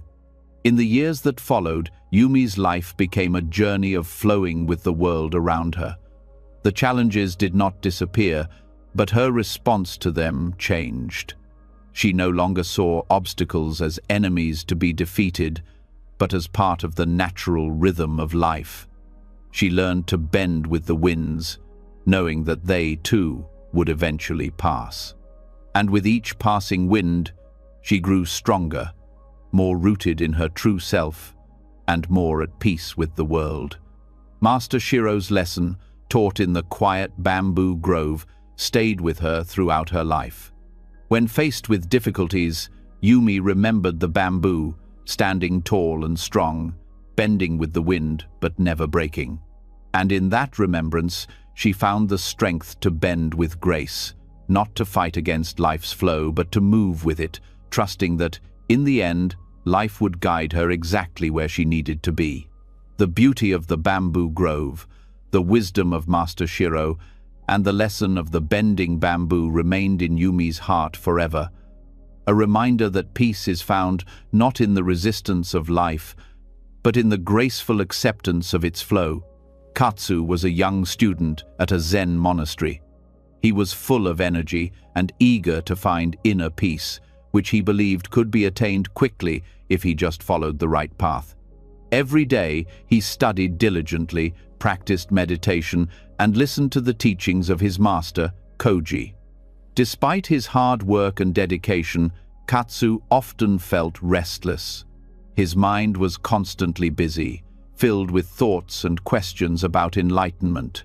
The peace he longed for seemed distant, always just out of reach, no matter how much effort he put in. One afternoon, Katsu approached Master Koji with a question that had been troubling him for some time. "Master, I want to gain wisdom and enlightenment," Katsu said, his voice filled with eagerness. "I have been practicing diligently, but I still feel restless.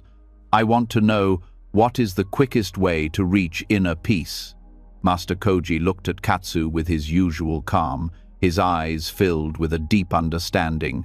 He did not respond right away, but motioned for Katsu to follow him. Without saying a word, Koji led Katsu to a pond near the edge of the temple grounds. The pond was peaceful, surrounded by trees and quiet grass, the water still and calm under the soft light of the afternoon Sunday. Koji walked to the edge of the pond and picked up a small stone from the ground. He turned to Katsu and said, "Throw this stone into the pond." Katsu took the stone from Koji's hand and, without hesitation, tossed it into the water. As the stone sank into the pond, ripples spread out in all directions. Katsu watched as the ripples moved across the water, distorting the once perfect surface. For a moment, the pond was no longer still but full of movement. Koji stood quietly, watching the water. After some time, he turned to Katsu and asked, "What do you see?" Katsu looked at the pond, his mind still focused on the ripples. "I see ripples," he said. Koji nodded slowly. "Now," he said, "wait and watch until the pond becomes still again."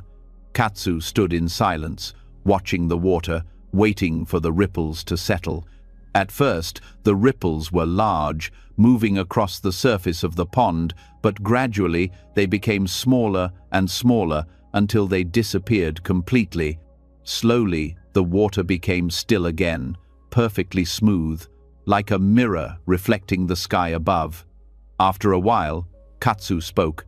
"The pond is still now," he said, observing the peaceful surface. Koji turned to Katsu and smiled gently. "Peace is like the stillness of the pond," he said. "It is only found when the mind ceases to chase." The ripples in the pond were created by the stone. The mind, too, is often like the water when it is disturbed by thoughts, desires, and worries. When the mind is restless, it cannot find peace. But when you let go of your thoughts, when you stop chasing after them, you will find that peace, like the stillness of the pond, comes naturally. Katsu stood there for a long time, reflecting on the master's words. He thought about the ripples in the pond, how they were caused by the stone, and how they had slowly disappeared when the disturbance was no longer there. He realized that his mind was often like the pond before the ripples had settled, full of thoughts, desires, and worries that never seemed to stop. He had been chasing after peace, thinking that if he worked hard enough, if he tried enough, he would find it. But now, standing beside the pond, he understood that peace was not something to chase. It was something to allow. "Master," Katsu said quietly, "I have been chasing peace, striving to find it by force. I've tried so hard to make my mind still, but it only seems to grow more restless. How do I stop the ripples of my thoughts and find peace like the stillness of the pond?" Koji looked at Katsu with kindness in his eyes. "The more you try to stop the ripples, the more you create them," he said. "The key is to stop chasing the ripples. When you stop grasping for peace, when you stop trying to control your thoughts, You will find that peace comes naturally, just as the stillness of the pond comes when the ripples fade away. Katsu listened carefully, trying to understand. He had spent so much time trying to control his thoughts, to make them stop, believing that if he could stop his thoughts, he would finally find peace. But now, he saw that peace did not come from controlling or forcing his mind to be still. It came from letting go, from allowing his thoughts to settle on their own, just like the ripples in the pond. Koji spoke again, his voice calm and steady. Imagine your thoughts as ripples in the pond. When you chase them, they only grow. But when you stop chasing, when you let go of your attachment to them, they will naturally fade, and the pond will return to stillness. The mind, too, will return to stillness when you stop chasing your thoughts. Katsu stood silently, contemplating the master's words. He realized that the more he fought against his thoughts, the more they seemed to dominate his mind. He had been trying to control his thoughts, to make them stop, thinking that peace would come when he could quiet his mind. But now he understood that peace was not about control. It was about letting go, allowing his thoughts to come and go, without attachment, without grasping. As the sun began to set, casting a golden light over the still pond, Katsu felt a sense of peace he had not felt before. He had been chasing after peace for so long. But now, standing by the pond, he realized that peace had always been within him. It was like the stillness of the pond, always there, waiting for him to stop chasing after it. "Master," Katsu said after a long silence, "I understand now. I have been trying to control my thoughts, to make my mind still. But peace is not something I can force, it is something I must allow. Just like the ripples in the pond, my thoughts will fade when I stop chasing them." Koji smiled gently and nodded. "Yes, Katsu. Peace is always here, within you, just as the stillness is always present in the pond. It is only when you stop chasing after it, when you let go of your attachment to thoughts and desires, that you will experience the peace that is already there." From that moment on, Katsu began to live his life with a new understanding. He still practiced meditation and studied the teachings, but he no longer tried to force peace into his life. Instead, he allowed it to arise naturally by letting go of his attachment to thoughts and expectations. When his mind became restless, he simply let the thoughts come and go, like ripples in the pond, without grasping or chasing them. And in that letting go, he found the peace he had been searching for. As the days passed, Katsu's life became more peaceful. He no longer fought with his thoughts or struggled to quiet his mind. Instead, he trusted that peace would come when he stopped trying to control it. Just like the still pond, his mind became more calm and clear, free from the turbulence of constant striving. One day, after many years, Katsu returned to the pond where he had first learned this lesson from Master Koji. The pond was still, just as it had been when he first arrived. The ripples of his thoughts had long since faded, and he stood by the water, feeling a deep sense of peace. Master Koji, now older, sat beside him. "How does it feel, Katsu?" he asked. Katsu smiled and looked at the calm waters of the pond. "It feels like stillness," he said. "It feels like peace. I no longer chase after it. I no longer fight against my thoughts. I simply let them come and go, and in that letting go, I find the peace that was always there." Koji nodded, his eyes filled with warmth and understanding. "Yes, Katsu, peace is always here, within you. It is like the stillness of the pond, waiting for you to stop chasing, to stop striving, and to simply be. You have learned well." And so, Katsu continued his journey, no longer a seeker of peace, but someone who had learned to live in peace, knowing that it was always within him, always present, like the still pond, waiting to be discovered when he stopped chasing after it. Zen Master Kaito was a quiet man, a master of simplicity and presence.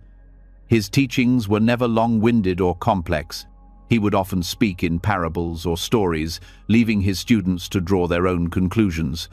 It was not that Kaito didn't have much to say, but he believed that true wisdom was found in experience, in seeing the world as it truly was, rather than through the lens of intellect alone. One day, Akira, a young and eager student, approached Master Kaito with a question. Akira had been meditating for many years, following the teachings closely, but he still felt restless. Despite his efforts, he couldn't shake the sense that something was missing. The path to enlightenment seemed distant, and the more Akira tried to grasp it, the more elusive it became. "Master," Akira began, "I have been searching for peace, but it always seems to be just out of my reach. I meditate, I study, I work hard every day, but I cannot find the peace I long for. What am I doing wrong?"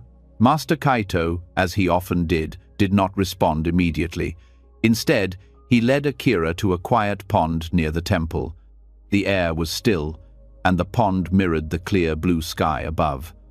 The surface of the water was like glass, undisturbed, a perfect reflection of the world around it. Kaito sat down by the edge of the pond, and Akira, following his lead, sat beside him. After a few moments of silence, Kaito spoke. "Akira," he said, "let me tell you a story. There was once a man who walked by a pond on a clear night. The moon was full, and it shone brightly in the sky, casting a beautiful reflection on the surface of the water.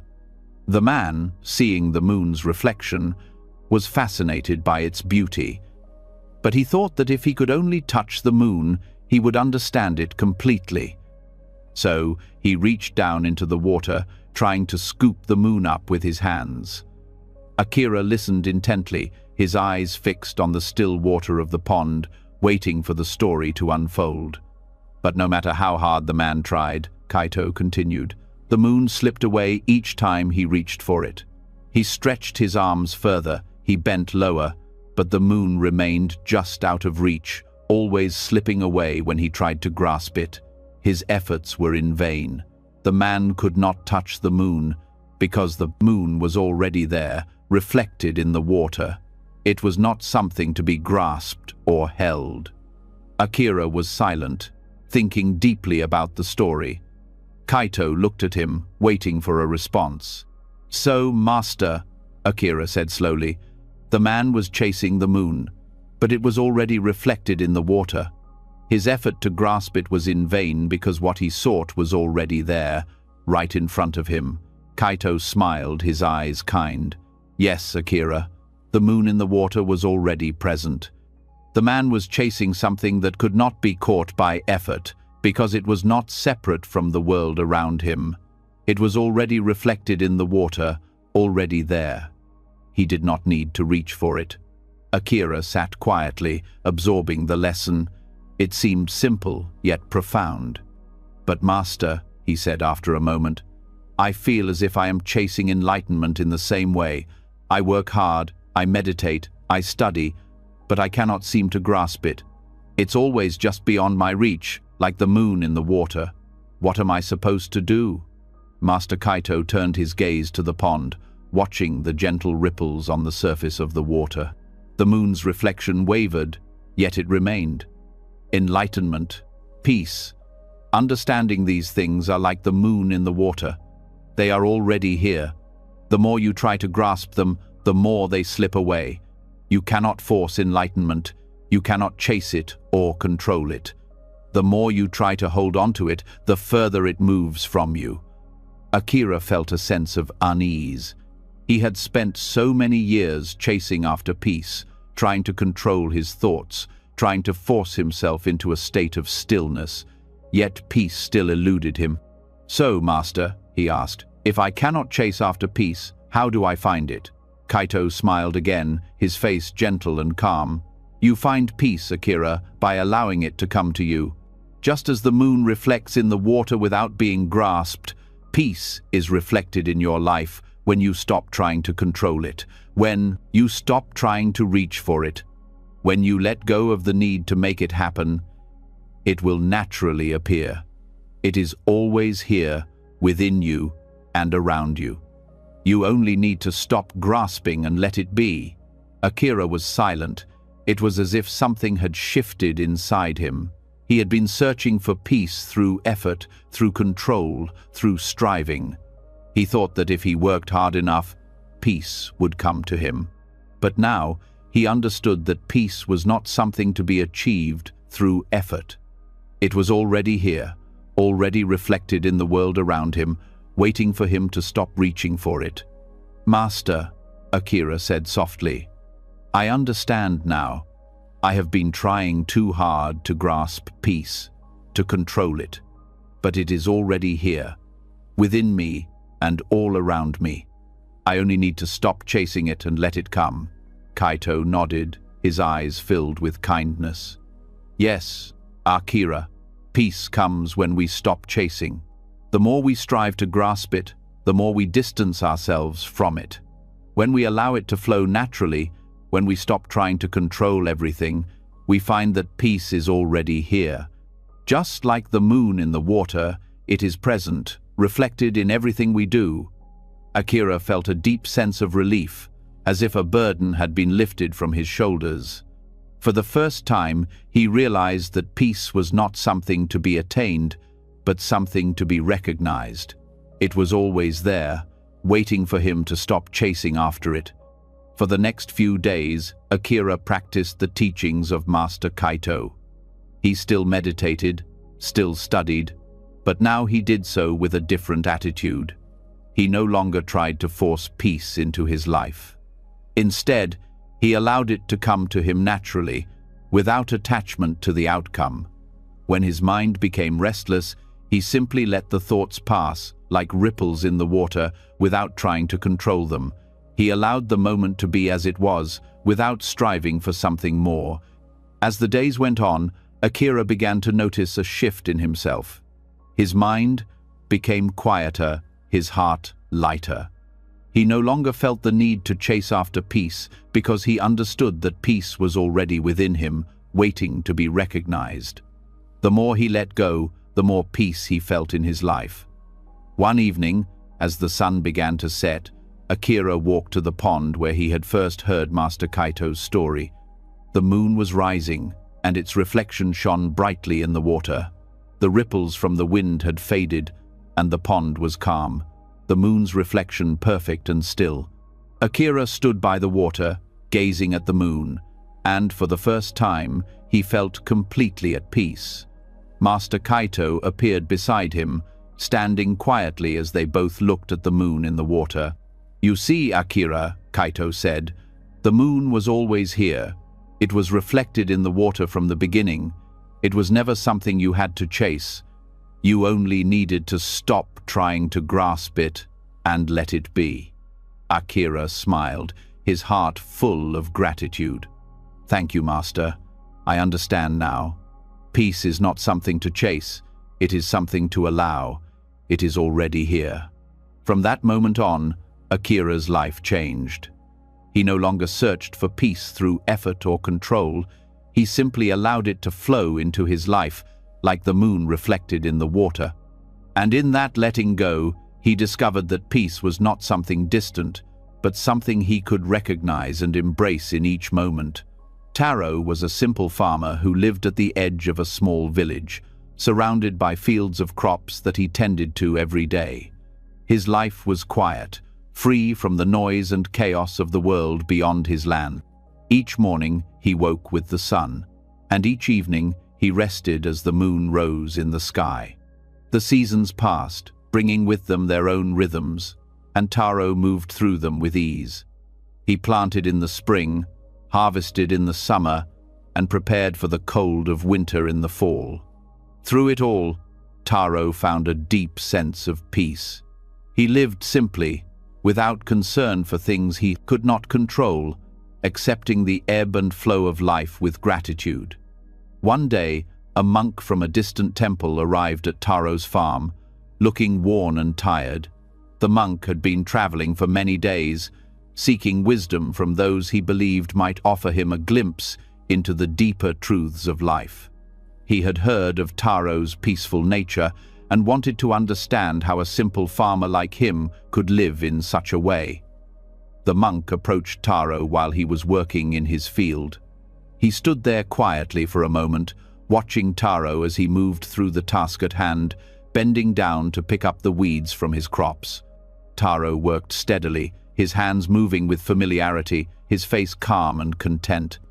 The monk, feeling exhausted from his long journey, finally spoke. "Taro," the monk said, his voice soft but filled with curiosity, "I have traveled far and met many wise people, but none seem to live with the peace you have. How can you be so peaceful? How do you live so simply and still find joy in your life, despite the difficulties that come with it?" Taro looked up from his work, his face gentle and kind. He had always lived simply, never seeking more than what he needed, never longing for things outside of his grasp. He didn't see himself as particularly wise or special. He just lived the way he had always lived, following the rhythms of nature, accepting what came with each passing day.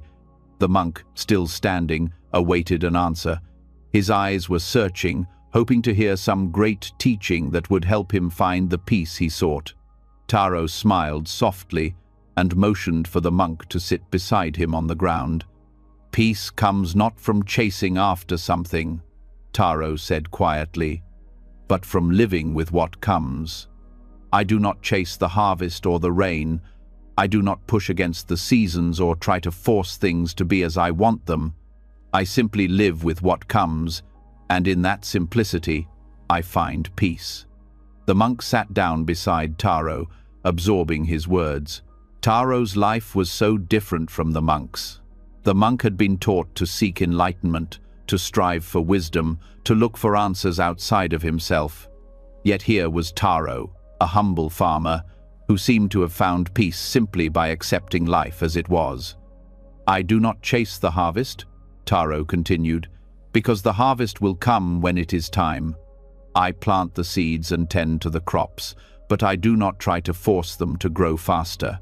The same is true with the rain. I cannot control the weather, so I do not waste my energy worrying about it. When the rain comes, I welcome it, and when it does not, I make do with what I have." The monk looked at Taro with a mix of awe and confusion. "But what if the harvest is poor?" he asked. "What if the rain does not come? What if life does not go as you expect?" Taro paused for a moment, considering the question. "In life, there are many things we cannot control. The harvest, the rain, the seasons, they all come and go as they will. If I worry about what might happen, I will miss the beauty of the present moment. I trust that whatever happens, I will be able to handle it. I will adapt, just as the earth adapts to each season." The monk nodded slowly, still unsure. He had always been taught that one should strive for a better life, that one should reach for enlightenment with all their might. But Taro's approach seemed so simple, so effortless.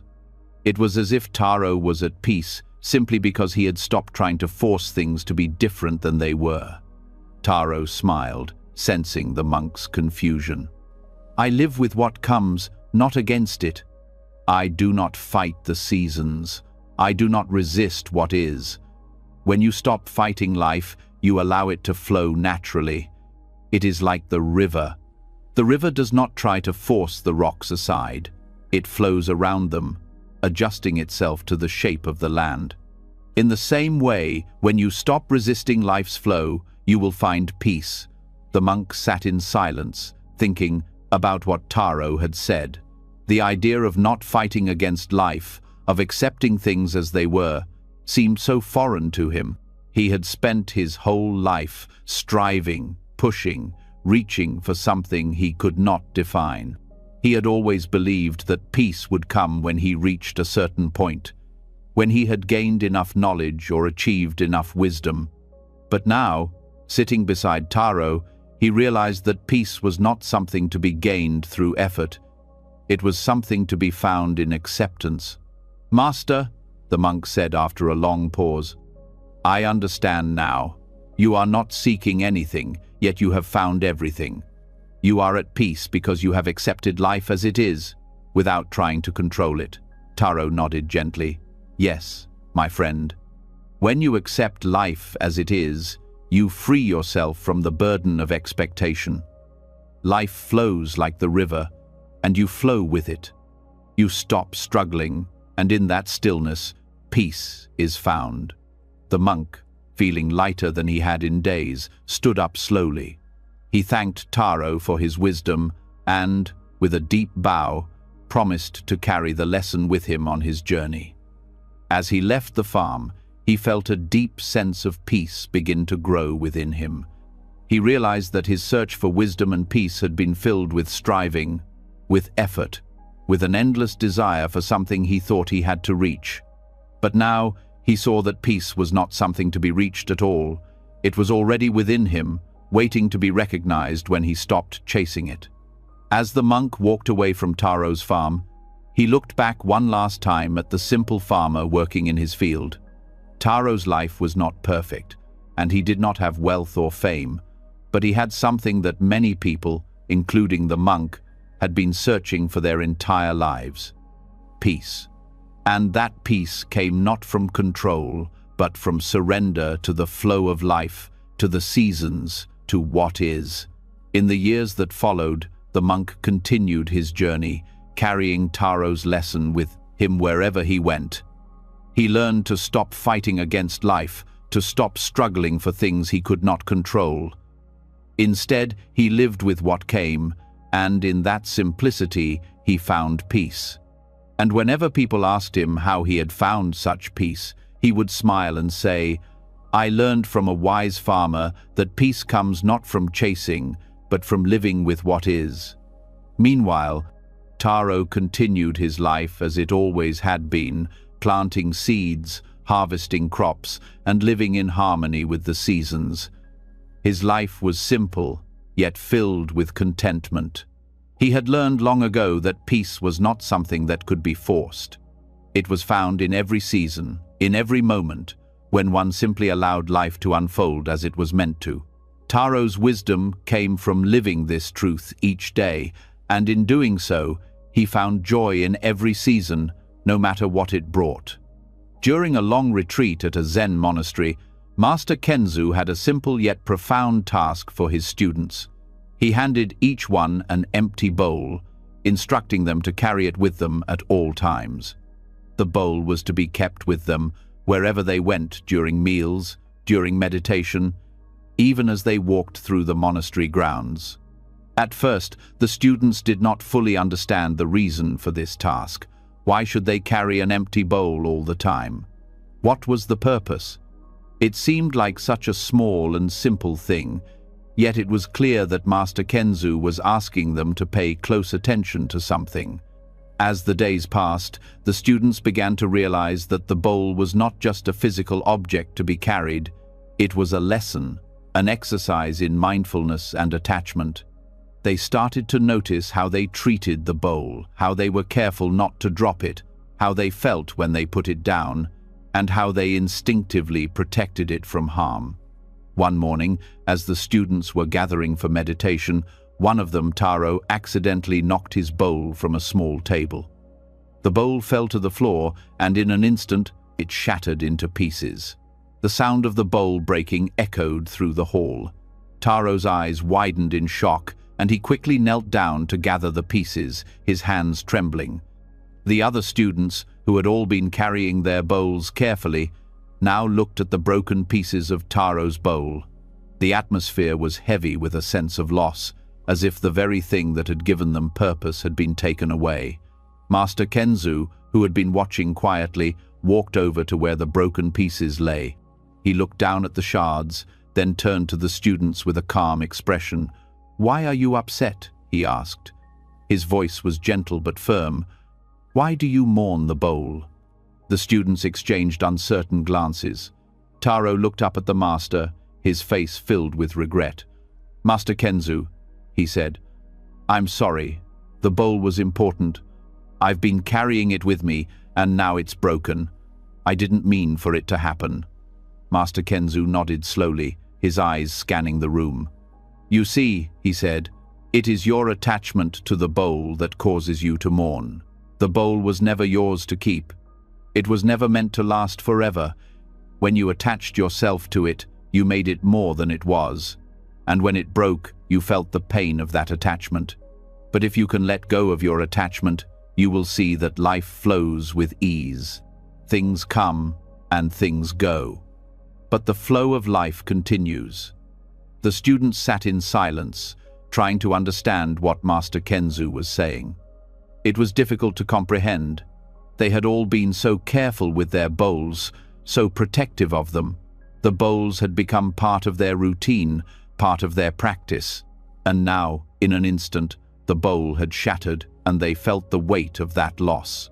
But Master Kenzu's words began to sink in. He wasn't angry or disappointed. He was teaching them something deeper about attachment. You see, Kenzu continued, the bowl was never the source of your peace. It was simply a reminder.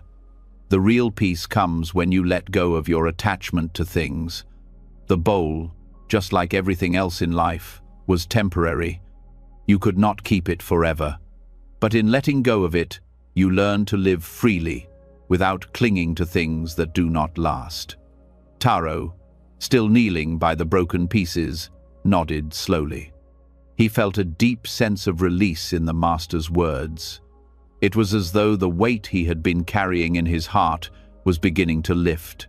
The bowl, so important to him just moments before, no longer seemed like the source of his peace. The peace he had been seeking was not in the bowl, but in the freedom to accept things as they were. Master Kenzu reached down and picked up one of the shards of the broken bowl. He held it in his hand, examining it thoughtfully.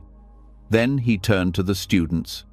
The bowl was useful for a time, but when it broke, it was no longer useful in the same way. Life is like this. Things come into our lives, serve a purpose, and then they pass away. It is not the things themselves that matter, but our ability to let go of them when the time comes. The more we cling to things, the more we create suffering for ourselves. But when we let go, we can move freely through life, without being weighed down. The students sat in silence, each one reflecting on their own attachments, the things in their lives that they held onto too tightly, the things they were afraid to lose. For some, it was their possessions. For others, it was their desires, their dreams, or their fears. But the lesson was clear. Attachment to anything, even something as simple as a bowl, could cause suffering. As the days passed, the students began to carry their bowls with a new understanding. They still used the bowls, but they no longer clung to them. They handled them gently, with care, but they knew that the bowls could be broken at any time. And in that knowledge, they found freedom. They began to see that life itself was like the bowl. It was not permanent, and it could change in an instant. But if they let go of their attachment to outcomes, to possessions, to expectations, they could experience life more fully. One evening, after the meditation session, the students gathered in the hall, each holding their bowl in their hands. They had all experienced the lesson of the broken bowl in different ways. Some had felt the sting of loss, while others had found peace in letting go. Master Kenzu stood before them, his face calm and serene. "Tell me," he said, "what have you learned?" One student, Hiro, spoke first. "I learned that my attachment to things causes me suffering. I thought the bowl was important, but it was not the bowl that mattered. It was my attachment to it that caused the pain." Another student, Emmy, nodded. "I learned that life is always changing. When I let go of my attachment to things, I can move more freely through life. I do not need to hold on to everything." Taro, who had been the first to break his bowl, looked up at Master Kenzu. "I learned that peace comes from letting go of what I cannot control. The bowl was a symbol, but it was not the source of my peace. I can find peace in the present moment without clinging to anything." Master Kenzu smiled, pleased with his students' understanding. "Yes," he said, "you have all learned well. The key to peace is letting go. Life is like the bowl. Sometimes it is whole and sometimes it is broken. But in every moment, it is an opportunity to practice letting go. When you stop clinging to what is temporary, you will find the freedom to live fully, without fear of loss. As the days passed, the students continued their practice, carrying their bowls with care, but no longer with attachment. They learned to live with what came, to accept the changing seasons of their lives without resistance.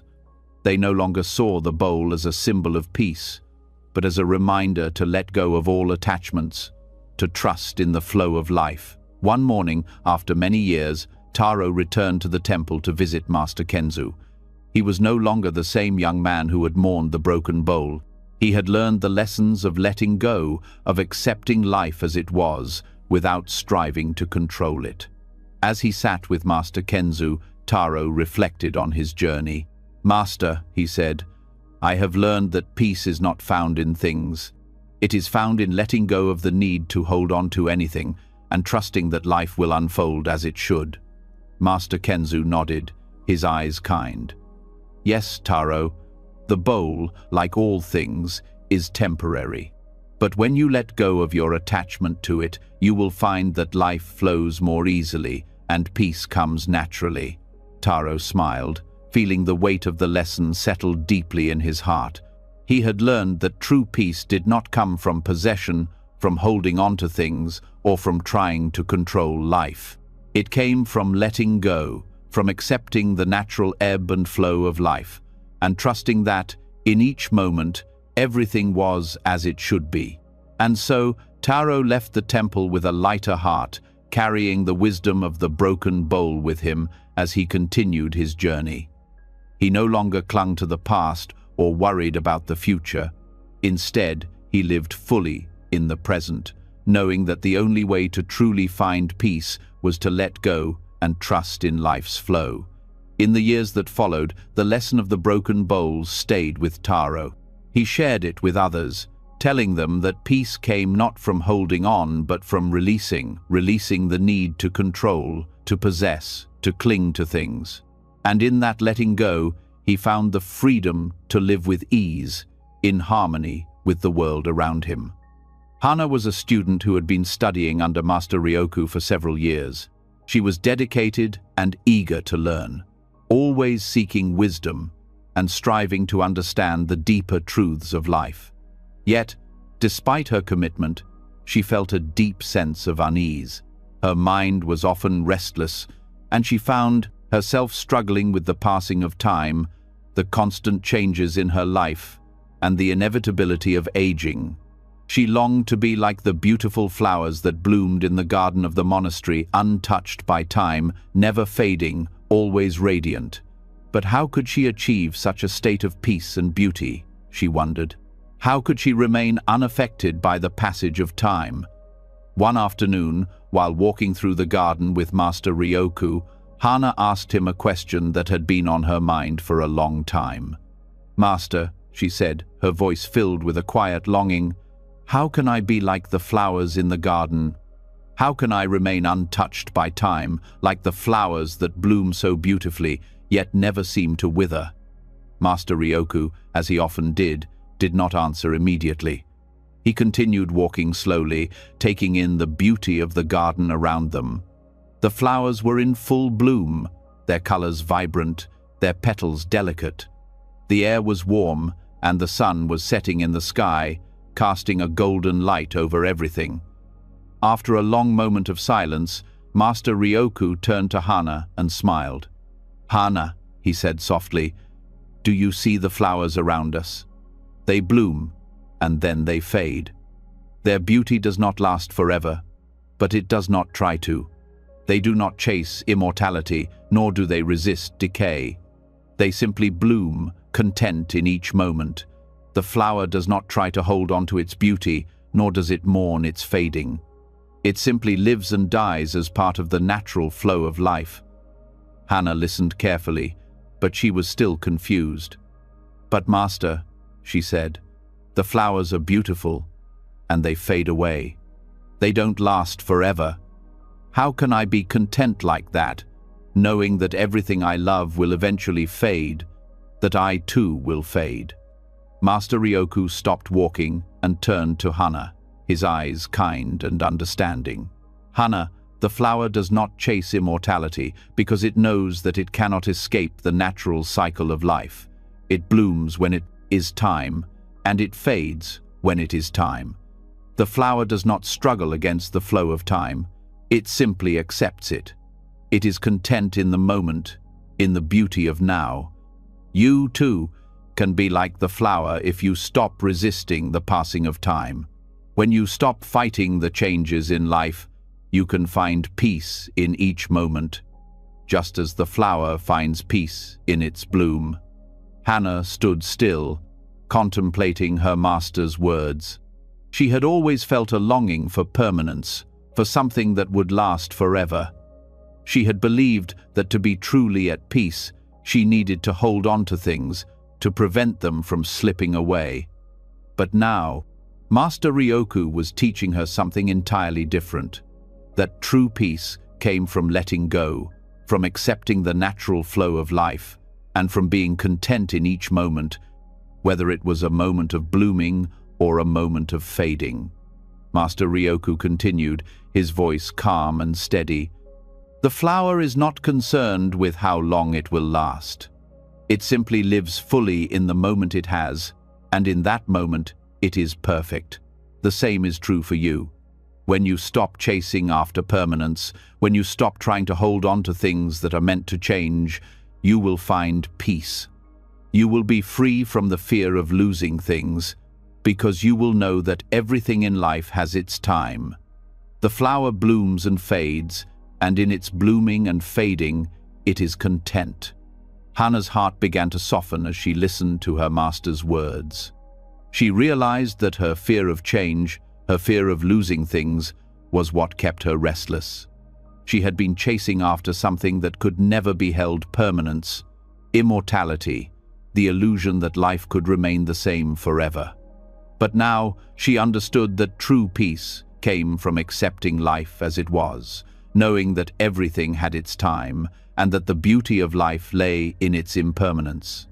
The flower does not mourn its fading, Master Ryoku said gently, because it knows that its purpose is not to last forever, but to bloom fully in the moment. And when it fades, it does not resist. It simply lets go. The same is true for you.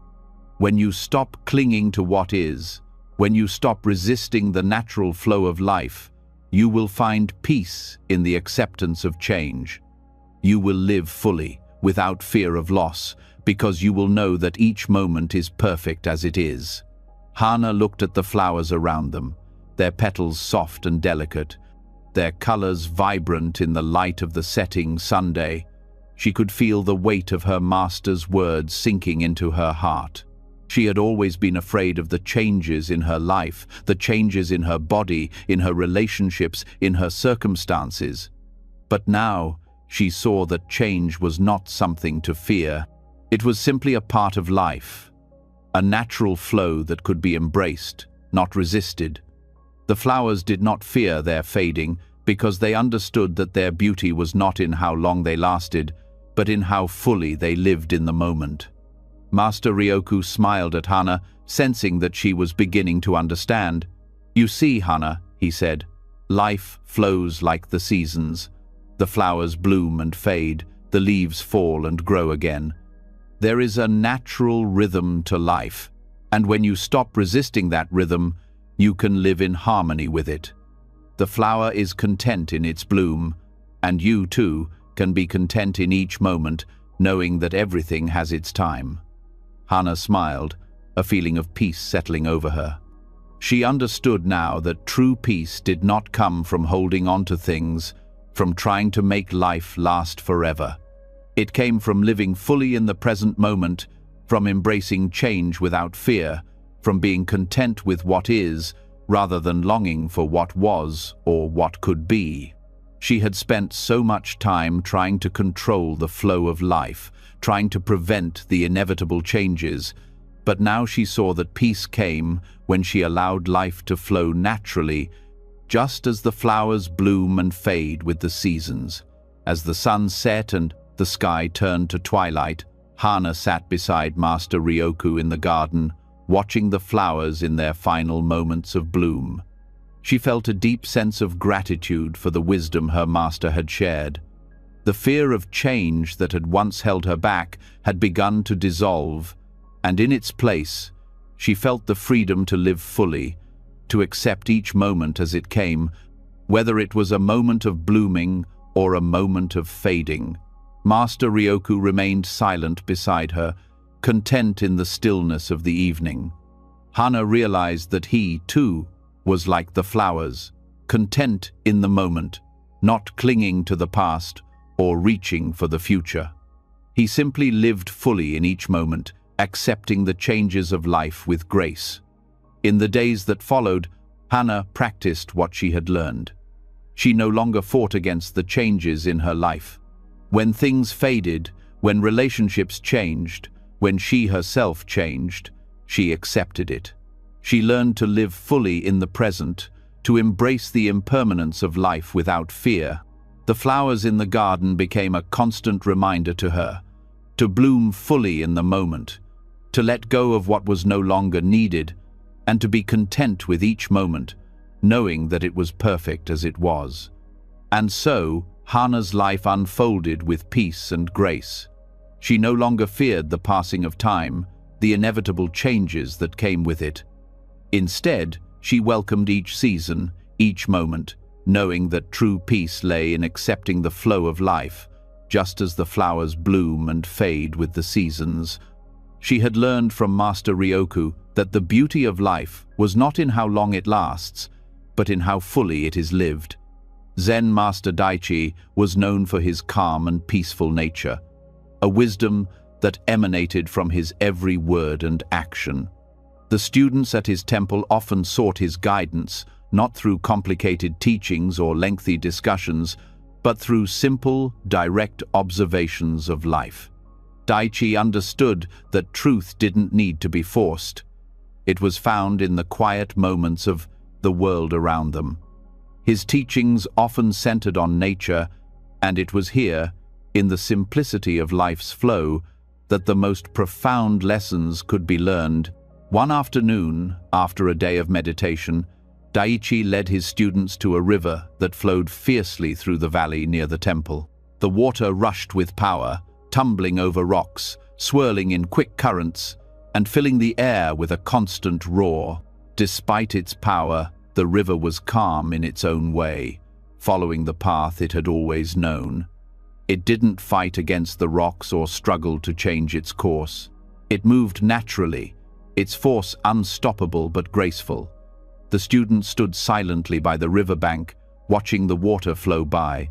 They could feel the energy of the river, the force that seemed to push it forward. Yet, there was something serene about the way it moved, as if it were not fighting, not trying to control anything, but simply going where it was meant to go. Master Daichi turned to his students and spoke softly. "Do you see this river?" he asked. "It flows with great force, yet it is always calm. It does not struggle against the rocks in its path, nor does it try to swim against the current. It moves effortlessly, and it carries everything with it." One of the students, Ryu, a young man eager to learn, spoke up. "Master, the river is powerful, but how does it stay calm? It seems like such a force, yet it's not agitated. Why doesn't it fight against the rocks or the obstacles in its way?" Daichi smiled gently and pointed to the river. "The river does not fight because it understands that the current is its natural way. It knows that fighting against the current only creates resistance and turmoil. Instead, it allows itself to be carried, to flow with the current, accepting what is in its path. It does not try to change the course of the river or fight against it. It simply moves, and in that movement, it finds peace." Ryu listened intently, still unsure of how this applied to his own life. "But Master," he asked, "don't we need to fight for what we want in life? Don't we have to swim against the current to get where we want to go?" Daichi nodded slowly, understanding the question. "You are like the river, Ryu," he said, "but you often swim against the current. You struggle, thinking that by fighting you will get what you want. You try to force your way through life, pushing against the obstacles in your path. But like the river, when you stop fighting and stop struggling, you will flow naturally to where you need to be." Ryu's eyes widened with realization. "So, you are saying that peace comes not from fighting, but from letting go?" Daichi smiled warmly. "Yes, Ryu. When you stop swimming upstream, when you stop fighting against the current, you will find that life carries you where you need to go. The river is always moving, always flowing, and it does not worry about the rocks or the obstacles. It simply flows, and in doing so, it finds its way. The same is true for you. When you stop struggling, you will find that the path to peace is already before you." The student stood quietly by the river, contemplating Daichi's words. Ryu felt a deep sense of peace in this new understanding. For so long, he had struggled in his own life, pushing against the obstacles, fighting for control, believing that he had to force things to happen. But now, he understood that true peace came not from control, but from surrendering to life's natural flow.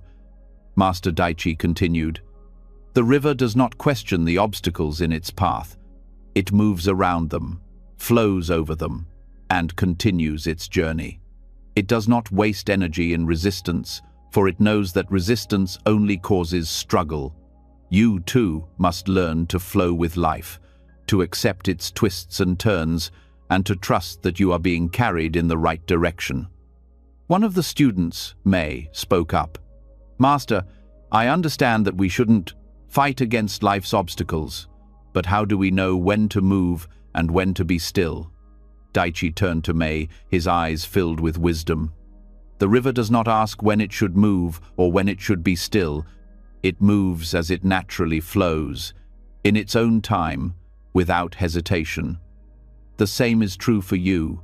You must trust in your own flow. When you stop fighting against the current, you will know when to act and when to be still. The stillness of the river is not its inactivity, it is its acceptance of the moment. When you stop resisting, you will know the right time to move and the right time to rest." Ryu looked at the river again, this time with a new understanding. He could see that the water was always in motion, always flowing, but it was never hurried. It moved with purpose, without force. The obstacles in its path did not stop it, they simply became part of the flow. He realized that peace was not about pushing forward relentlessly, but about moving with the current, with life itself. Master Daichi spoke again, his voice soft and sure. "You must learn to stop swimming upstream. The more you fight against the current of life, the more tired and frustrated you will become. But when you let go, when you stop struggling and trust in the flow, you will find that life carries you effortlessly." The students sat in silence for a while, listening to the sound of the river and feeling the truth of Daichi's words sink deep into their hearts. Ryu, feeling a sense of release, closed his eyes and took a deep breath. For the first time, he felt a weight lift off his shoulders. He had spent so much time and energy fighting against life, trying to control it. But now he understood that peace was found in acceptance, in flowing with life, not in struggling against it. As the sun began to set, casting a warm orange light across the river, Master Daichi turned to his students. "Remember, the river does not fight. It moves with grace, and in that grace, it finds peace. When you stop resisting life, when you trust the current, you will find that life flows with ease. Only then will you be at peace." Ryu and the other students walked back to the temple that evening with a quiet heart. The lesson of the river stayed with them, and Ryu knew that he would never look at the world in the same way again. He no longer needed to fight against life's challenges. He could trust in the flow, knowing that peace was found not in controlling life, but in letting it be. In the days that followed, Ryu practiced what he had learned. He still faced obstacles, but he no longer struggled against them. Instead, he allowed them to become part of his journey, trusting that the path was unfolding as it should. Life, like the river, was always moving, and Ryu had learned to move with it, rather than trying to swim upstream. One day, many years later, Ryu returned to the river where he had first learned his lesson. The river was still there, flowing just as it always had, and Ryu stood by its bank, feeling a deep sense of peace. He had stopped swimming upstream, and in doing so, he had found the peace he had been seeking all along. Master Daichi had been right. The river, like life, flows effortlessly when you stop resisting, and in that flow, peace is found. Ryu smiled to himself, knowing that he had finally learned to trust the current of life, just as the river trusted its own flow. Katsu was a young monk, eager to find wisdom and enlightenment. He had been studying under Master Taro for many months, practicing meditation, learning the sutras, and following the daily rituals of the temple. Yet, despite his best efforts, Katsu often felt restless. He longed for the deep peace that his master seemed to possess, but no matter how much he tried, he couldn't shake the feeling that something was missing. One day, as Master Taro prepared for his daily walk to the mountain, Katsu approached him with a question. "Master," he said, his voice filled with urgency, "I want to reach the peak of the mountain, to gain the wisdom and peace that lies at the summit. How much further is the peak?" Master Taro, who had often walked this mountain path, smiled at his young student. He had seen the eagerness in Katsu's eyes and understood his desire to reach the summit quickly. But Master Taro knew that the answer Katsu sought wasn't about distance or time, it was about something far more important, the journey itself. "Ah, Katsu," Master Taro said, "the peak is not found in reaching it, but in walking with an open heart, unburdened by the desire to get there. The summit will come when you are ready, but the true wisdom is found in the steps you take, in the way you walk along the path, not in the destination itself." Katsu, still eager to understand, asked, "But Master, how can I find peace if I do not focus on the summit? If I do not strive to reach the peak, how will I ever get there?" Master Taro's eyes were calm, his expression gentle. "The peak of the mountain is not a place you can rush to. It is not about efforting to reach it as quickly as possible. The more you focus on the summit, the more you will miss the beauty of the path beneath your feet. The path is where the journey lies, and the journey is where wisdom is found. When you walk with an open heart, without attachment to where you are going, you will discover the truth of the path itself." Katsu, though still confused, decided to follow Master Taro. He had always been so focused on the destination, believing that once he reached the top, everything would become clear, that peace and understanding would be waiting for him. But now, with Master Taro's words in his heart, he began to wonder if he had been looking in the wrong place. As they walked along the mountain path, Katsu noticed how the air was different here.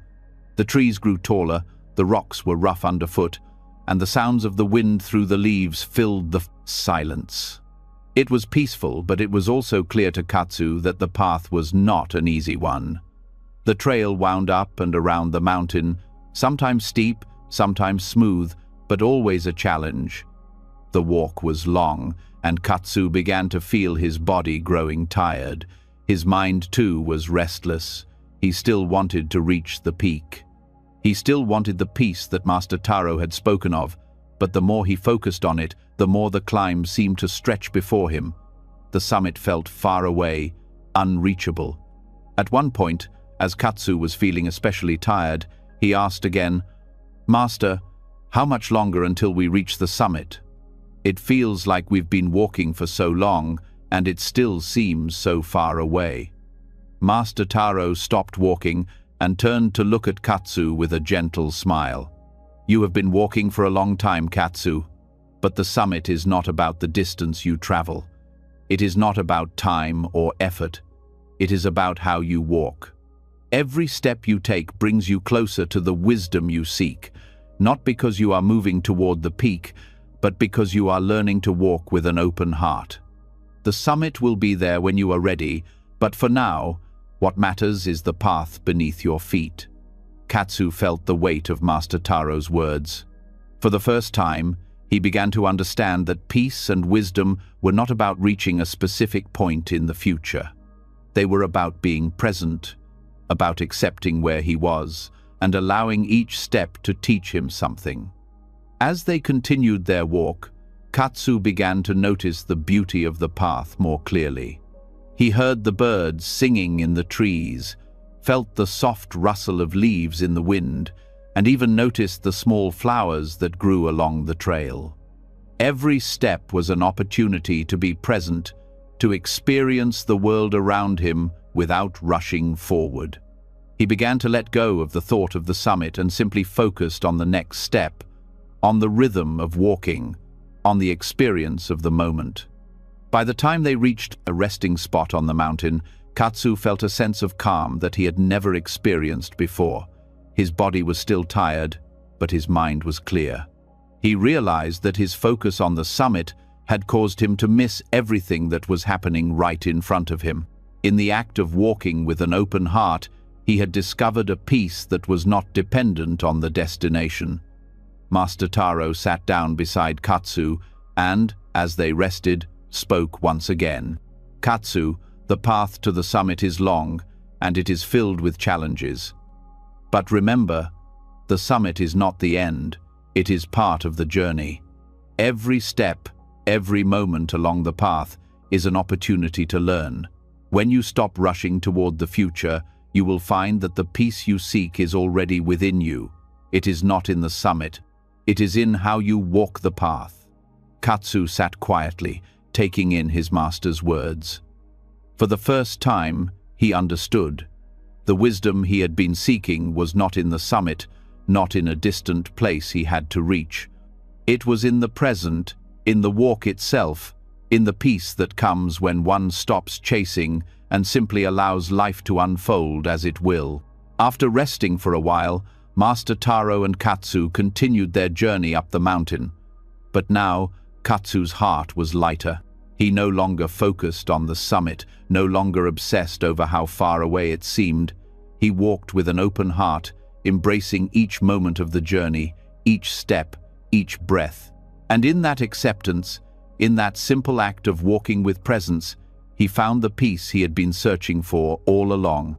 As they finally reached the peak of the mountain, Katsu stood for a moment, taking in the view. The sky stretched out before him, and the vast landscape below was beautiful. But the peace he felt did not come from the height, nor from the view. It came from within. It came from the understanding that peace is not something to be chased, but something to be allowed. Master Taro, standing beside him, looked at the horizon and then turned to Katsu with a smile. "You see, Katsu," he said, "the peak was always here, in this moment. You did not need to reach it by force. You simply needed to walk with an open heart, and the summit would reveal itself to you when you were ready." Katsu smiled, feeling a deep sense of gratitude. "Thank you, Master. I understand now. The summit was never the goal. It was the path that mattered."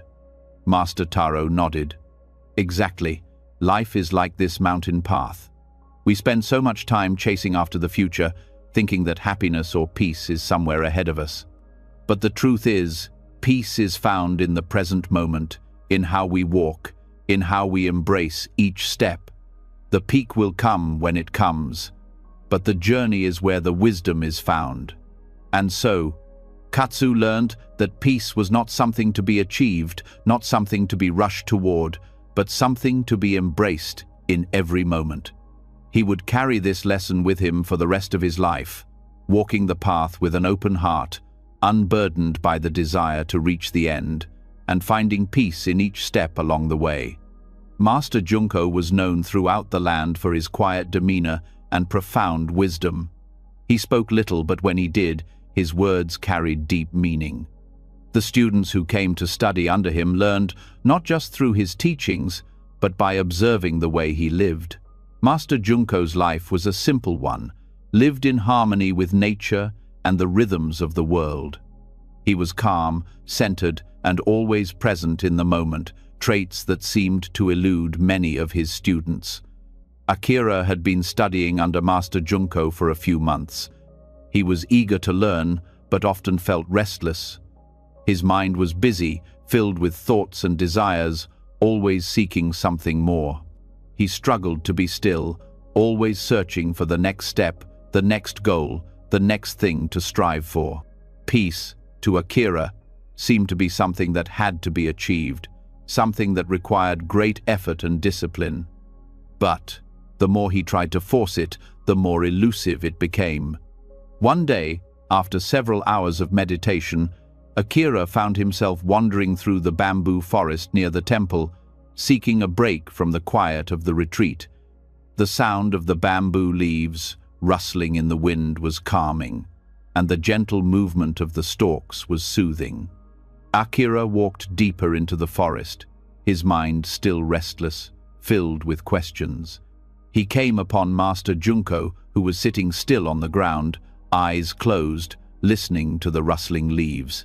The wind blew softly through the bamboo, and for a moment, Akira felt as though the whole forest was alive, breathing with the earth. Akira sat down beside his master, waiting for him to speak, but Master Junko remained silent. After a while, Akira couldn't hold back his curiosity any longer and asked, "Master, what are you waiting for?"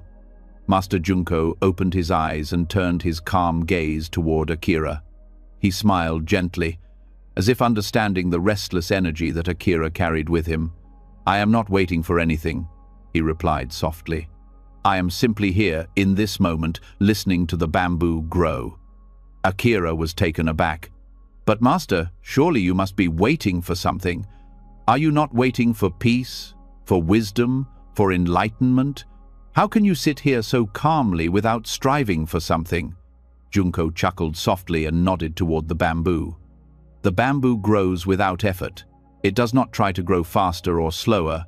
It simply grows as it is meant to, without attachment to the outcome. And so must you. You are too focused on what comes next, too focused on reaching for something you think is ahead of you. But peace is found in the present moment, not in the future. Just as the bamboo grows naturally, so too must you." Akira's mind raced as he tried to grasp the meaning of Junko's words. He had always believed that peace was something to be sought, something to be achieved. How could peace be found without effort? How could he simply let go and be present without trying to control his thoughts, his actions, his life? He had always tried to force his mind into stillness, to push away distractions and achieve a sense of calm. Yet no matter how hard he tried, he never seemed to find the peace he sought. "Master," Akira asked, "how can I live like the bamboo? How can I grow without striving, without constantly trying to achieve something?" Junko smiled and motioned toward the bamboo forest. "Look at the bamboo. It does not worry about where it is going or how long it will take to reach the sky. It simply grows, moment by moment, without concern. It does not resist the wind or the rain. It accepts them as they come. It bends with the wind, yet it remains strong. It grows naturally, without forcing itself." Akira looked at the bamboo, his mind still filled with questions. "But Master, the bamboo must be strong. It must push against the ground to grow tall, to reach the sky. How can it grow without effort?" Junko's voice was soft and steady as he responded, "The bamboo does not push against the earth. It does not fight the wind. It simply allows itself to grow, trusting that it will reach where it needs to be. It does not rush. It does not resist. It simply follows the natural flow of life. It knows that its growth comes from within, not from force or struggle." Akira sat still, watching the bamboo sway gently in the wind. He had always thought that strength came from pushing, from striving, from forcing things to happen. But now he saw that the bamboo did not struggle. It simply bent with the wind, yielding to the force of nature, yet remaining firmly rooted in the earth. There was a quiet strength in that, a strength that did not require effort or resistance, but acceptance. "Master," Akira said quietly, "I think I understand now. I have been striving so hard for peace, trying to force it into my life. But peace does not come from forcing things. It comes from accepting what is, from being present in the moment, just as the bamboo is present with the wind." Junko nodded. "Yes, Akira, you do not need to chase peace, for it is already within you. Like the bamboo, you must learn to live in the present moment, without attachment to the past or the future. When you stop struggling, when you stop forcing, you will find that peace naturally arises. Just as the bamboo grows, you will grow, but only when you stop trying to make it happen." Akira closed his eyes, letting the quiet of the bamboo forest wash over him. The wind had calmed, and the rustling of the leaves was gentle, soothing. For the first time, Akira felt a deep sense of peace settle within him. He had been searching for peace in the wrong place, trying to force it into his life, pushing against the currents of his thoughts. But now he understood. Peace was not something to be achieved or forced. It was something to be allowed, something to be embraced in the present moment. "Master," Akira said softly, "I will try to live like the bamboo, without striving, without resisting. I will live in the present moment, trusting that peace will come naturally." Junko smiled warmly at Akira. "That is the way, Akira. Trust in the process and in the natural flow of life. When you stop resisting, you will find that everything you need is already within you." From that moment on, Akira's life began to change. He no longer struggled with his thoughts, no longer fought against the noise in his mind. Instead, he allowed his thoughts to come and go, without attachment or resistance. He stopped chasing after peace, stopped trying to force stillness into his life. He simply lived, moment by moment, like the bamboo, growing naturally, without effort. As the days passed, Akira's mind became quieter. The restlessness he had always felt began to fade, replaced by a deep sense of calm. He still practiced meditation, still studied the teachings, but now he did so without urgency, without the need to control the outcome. He was no longer focused on reaching a goal, but on simply being present in each moment, and in that presence, he found peace. One evening, as Akira sat in the garden, he looked at the bamboo once more. The sun was setting, casting a soft golden light on the forest. The bamboo stood tall, its leaves rustling gently in the breeze. Akira smiled, feeling a deep sense of gratitude for the lesson he had learned. He had learned to live with ease, to accept life as it came, and in doing so, he had found the peace he had long been searching for. Master Junko approached him, his footsteps light on the path. He stopped beside Akira and looked out at the bamboo. "You have learned well, Akira," Junko said, his voice soft and kind. "The bamboo does not resist, and in that, it finds its strength. You, too, have learned to live without resistance, and in that, you have found peace." Akira nodded, his heart filled with gratitude. "Thank you, Master. I have learned that peace is not something to chase or force. It is something to be present with, to accept in each moment. Like the bamboo, I must live without resistance, trusting that everything will unfold as it should." Master Junko smiled and patted Akira gently on the back. "Yes, Akira. Now you understand. The key to peace is not in striving, but in being. The bamboo grows without effort, and so must you." And so, Akira continued his journey, no longer a seeker of peace, but someone who had learned to live in peace, just like the bamboo.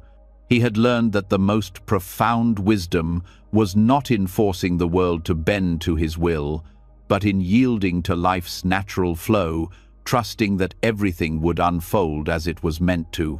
Like the bamboo, he grew with grace, unburdened by the need to control, and in that simplicity, he found the peace he had longed for all along. Riko was a dedicated student at Master Yuto's Zen temple, eager to learn the path to peace and enlightenment. For years, she had been working hard, studying the sacred texts, practicing meditation, and following the strict routines of the temple. Despite her tireless efforts, there was something missing. Riko felt a constant restlessness, a yearning for something more, something that could bring her the peace she sought.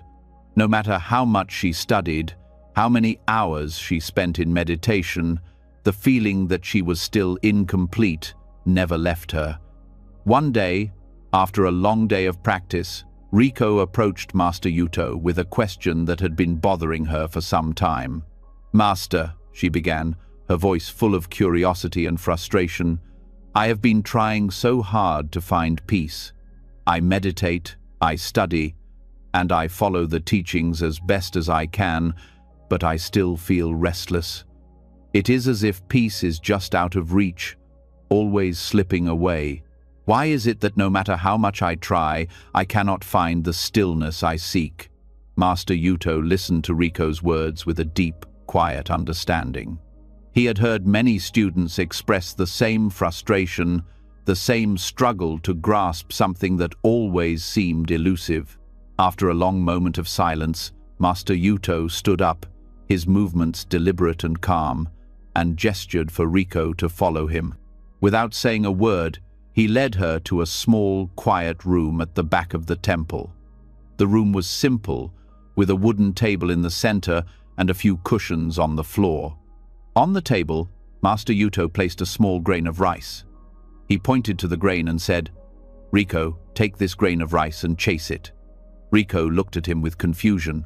She had expected words of wisdom or a meditation, not a task like chasing a grain of rice. Nevertheless, she did as her master instructed. She reached out and tried to grab the grain of rice, but it slipped through her fingers. She bent down and tried again, only for it to slip away once more. She chased the grain around the table, her frustration growing as she continued to miss it. "Master, I cannot catch it," Riko said after several failed attempts. "No matter how hard I try, it slips away." Master Yuto nodded calmly, watching her with a gentle expression. "Exactly," he said. "Now, let go of your grasp.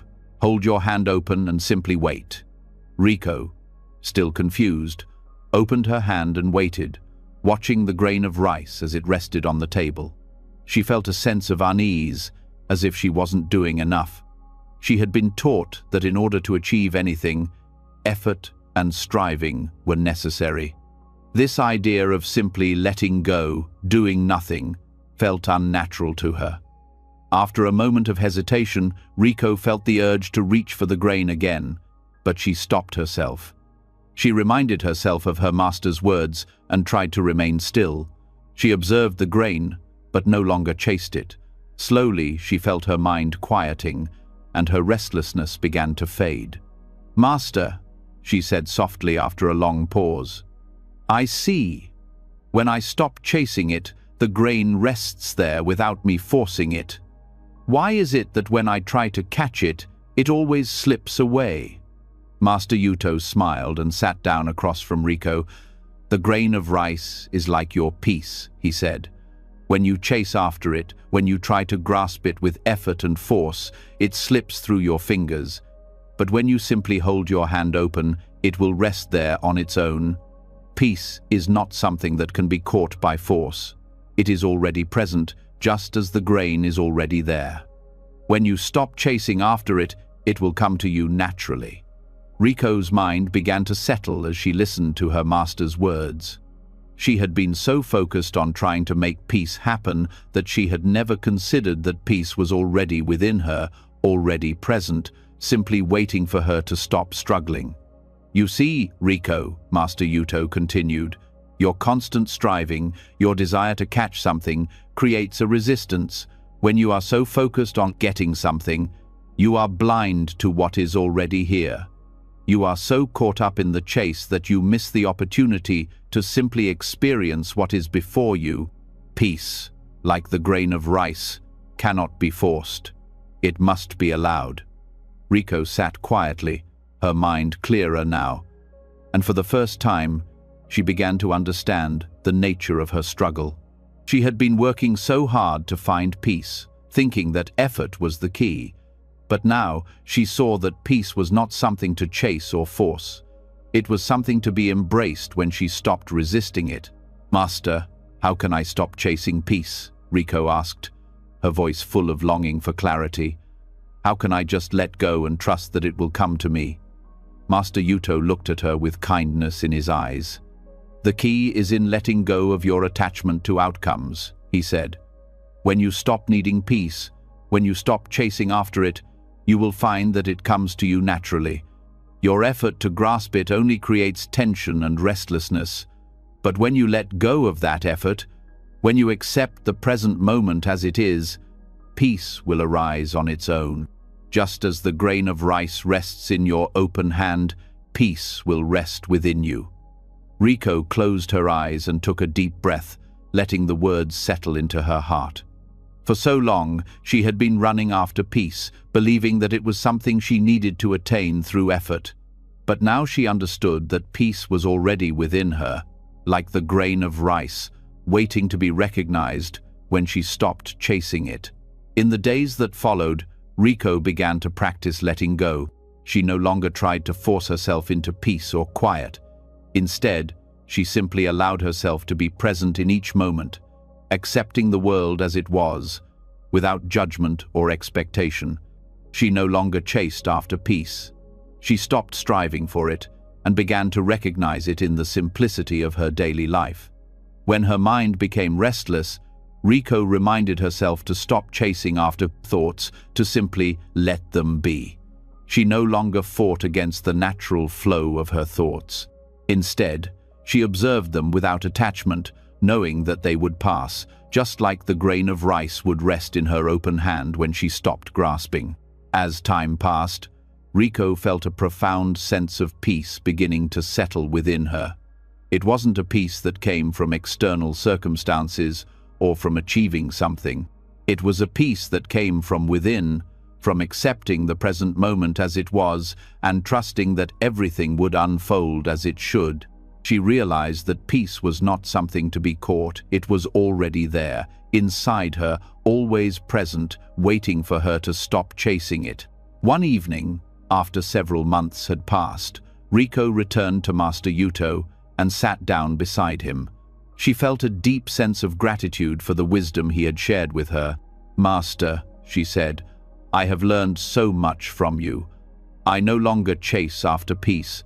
I simply live in each moment, and in that, I have found peace." Master Yuto smiled, his eyes full of warmth. "You have learned well, Riko. Peace is not something to be caught or forced.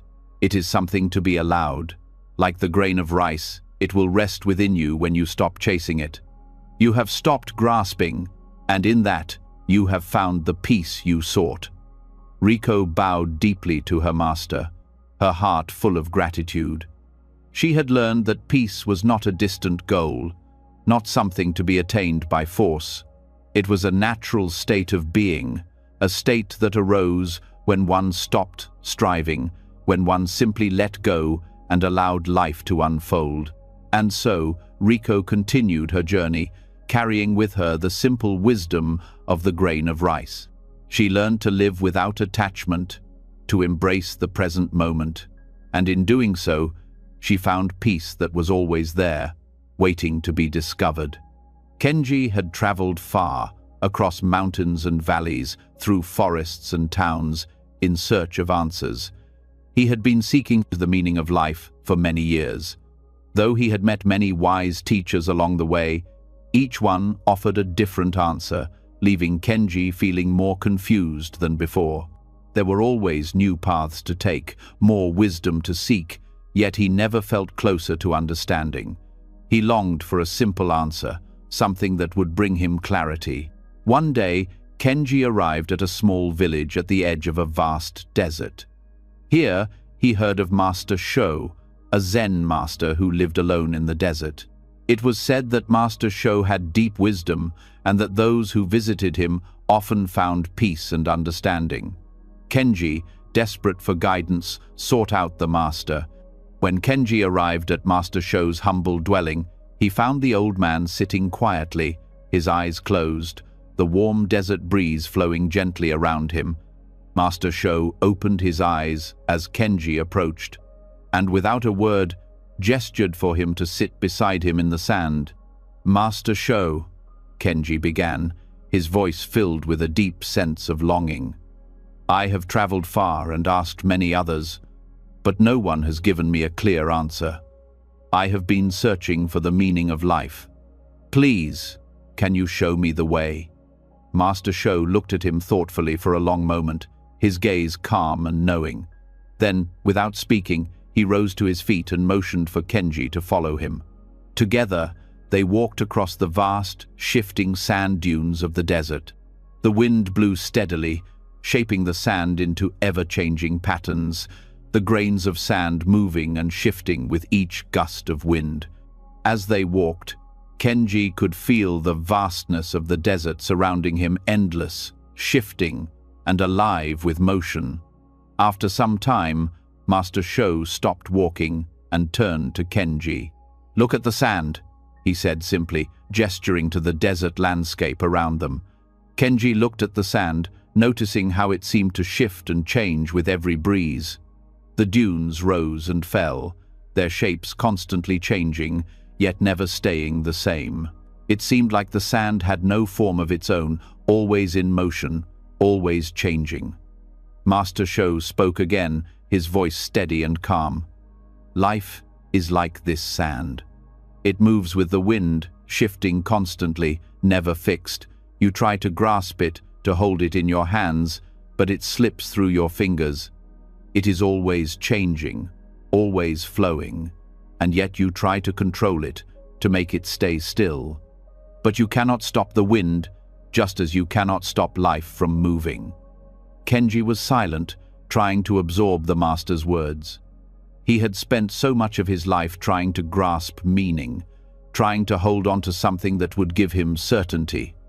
But now, standing in the desert, surrounded by the ever-changing sand, he began to see that life was not something to be controlled or held.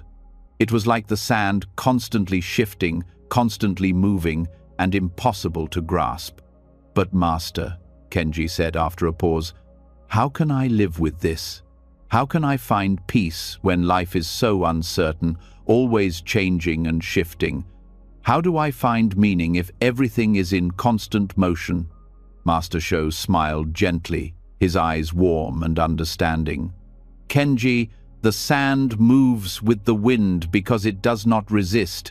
It does not fight the breeze that shapes it.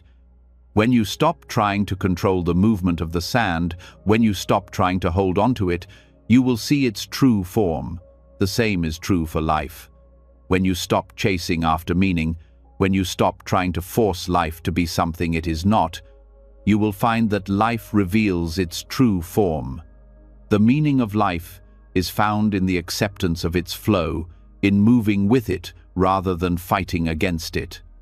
Kenji stood still, looking out at the shifting sand before him. He had been trying to control his life, trying to make sense of it, to hold on to moments that were always slipping away. He had believed that meaning would come from understanding everything, from figuring it all out. But now he saw that peace and meaning did not come from grasping, but from letting go, from moving with life as it was.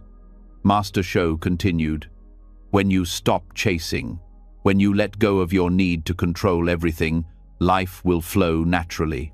It is only in your resistance, in your desire to make things fixed, that you create suffering. Life is fluid, like the wind, and it moves according to its own rhythm. When you stop swimming against the current, you will find that life carries you to where you need to go." Kenji felt a deep shift within him as he listened to Master Sho's words. He had been fighting against the flow of life, always trying to control things, to make them fit his understanding. But now, he realized that true peace and wisdom came not from controlling life but from accepting it as it came, letting go of the need to force things into place. Master Sho sat down on the sand, and Kenji followed suit. They sat in silence for a while, watching the wind move the sand around them, the landscape constantly shifting, constantly changing. Kenji no longer felt restless. For the first time, he felt a deep sense of calm, as if something had fallen into place within him. "The sand is not upset by the wind," Master Sho said, breaking the silence. "It moves with it, and in doing so, it finds its place in the world. Life, too, moves with the wind of time. You cannot stop it, but you can stop resisting it. When you stop swimming against the current, you will find peace." Kenji closed his eyes, taking in the wisdom of Master Sho. The desert was quiet now, the wind had settled, and the sand lay still. It was as if the world itself was teaching him to let go, to trust in the flow of life, and to accept what came without struggling against it. For so long, he had been chasing meaning, trying to control the direction of his life. But now he understood that the meaning of life was not something to be chased, it was something to be accepted, something to be embraced in the present moment. Master Sho stood up slowly and began walking back toward the temple. Kenji followed him, his steps light and calm. The world seemed different now, softer, quieter.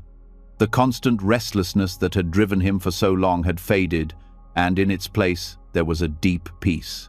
Kenji understood that the meaning of life was not something to be found in the future or the past, but in the present, in the flow of each moment. He no longer needed to chase after it. He simply needed to live with it, to flow with it, and in that he would find peace.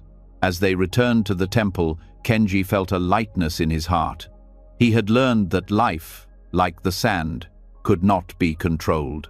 But when he stopped trying to control it, he would find that it would carry him to where he needed to be, just as the wind moves the sand across the desert.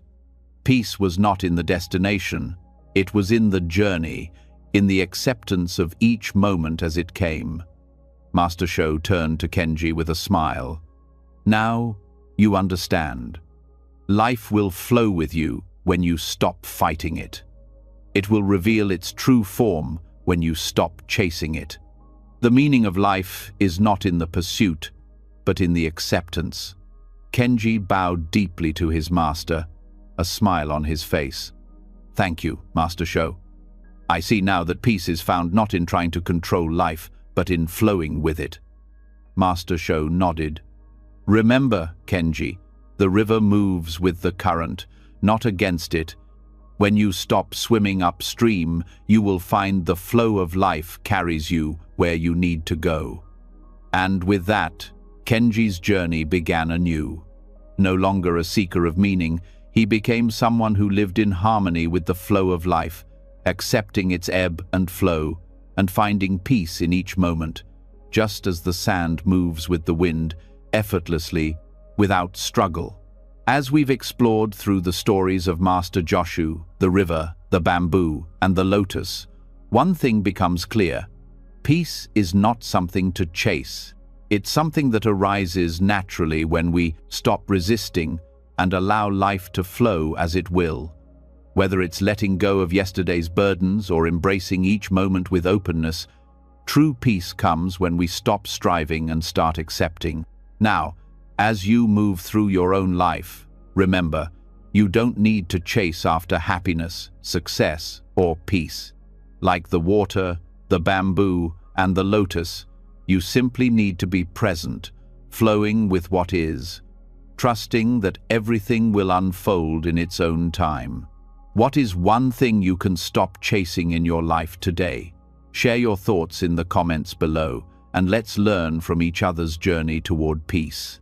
If this message resonates with you, don't forget to subscribe to our channel for more wisdom from Zen teachings.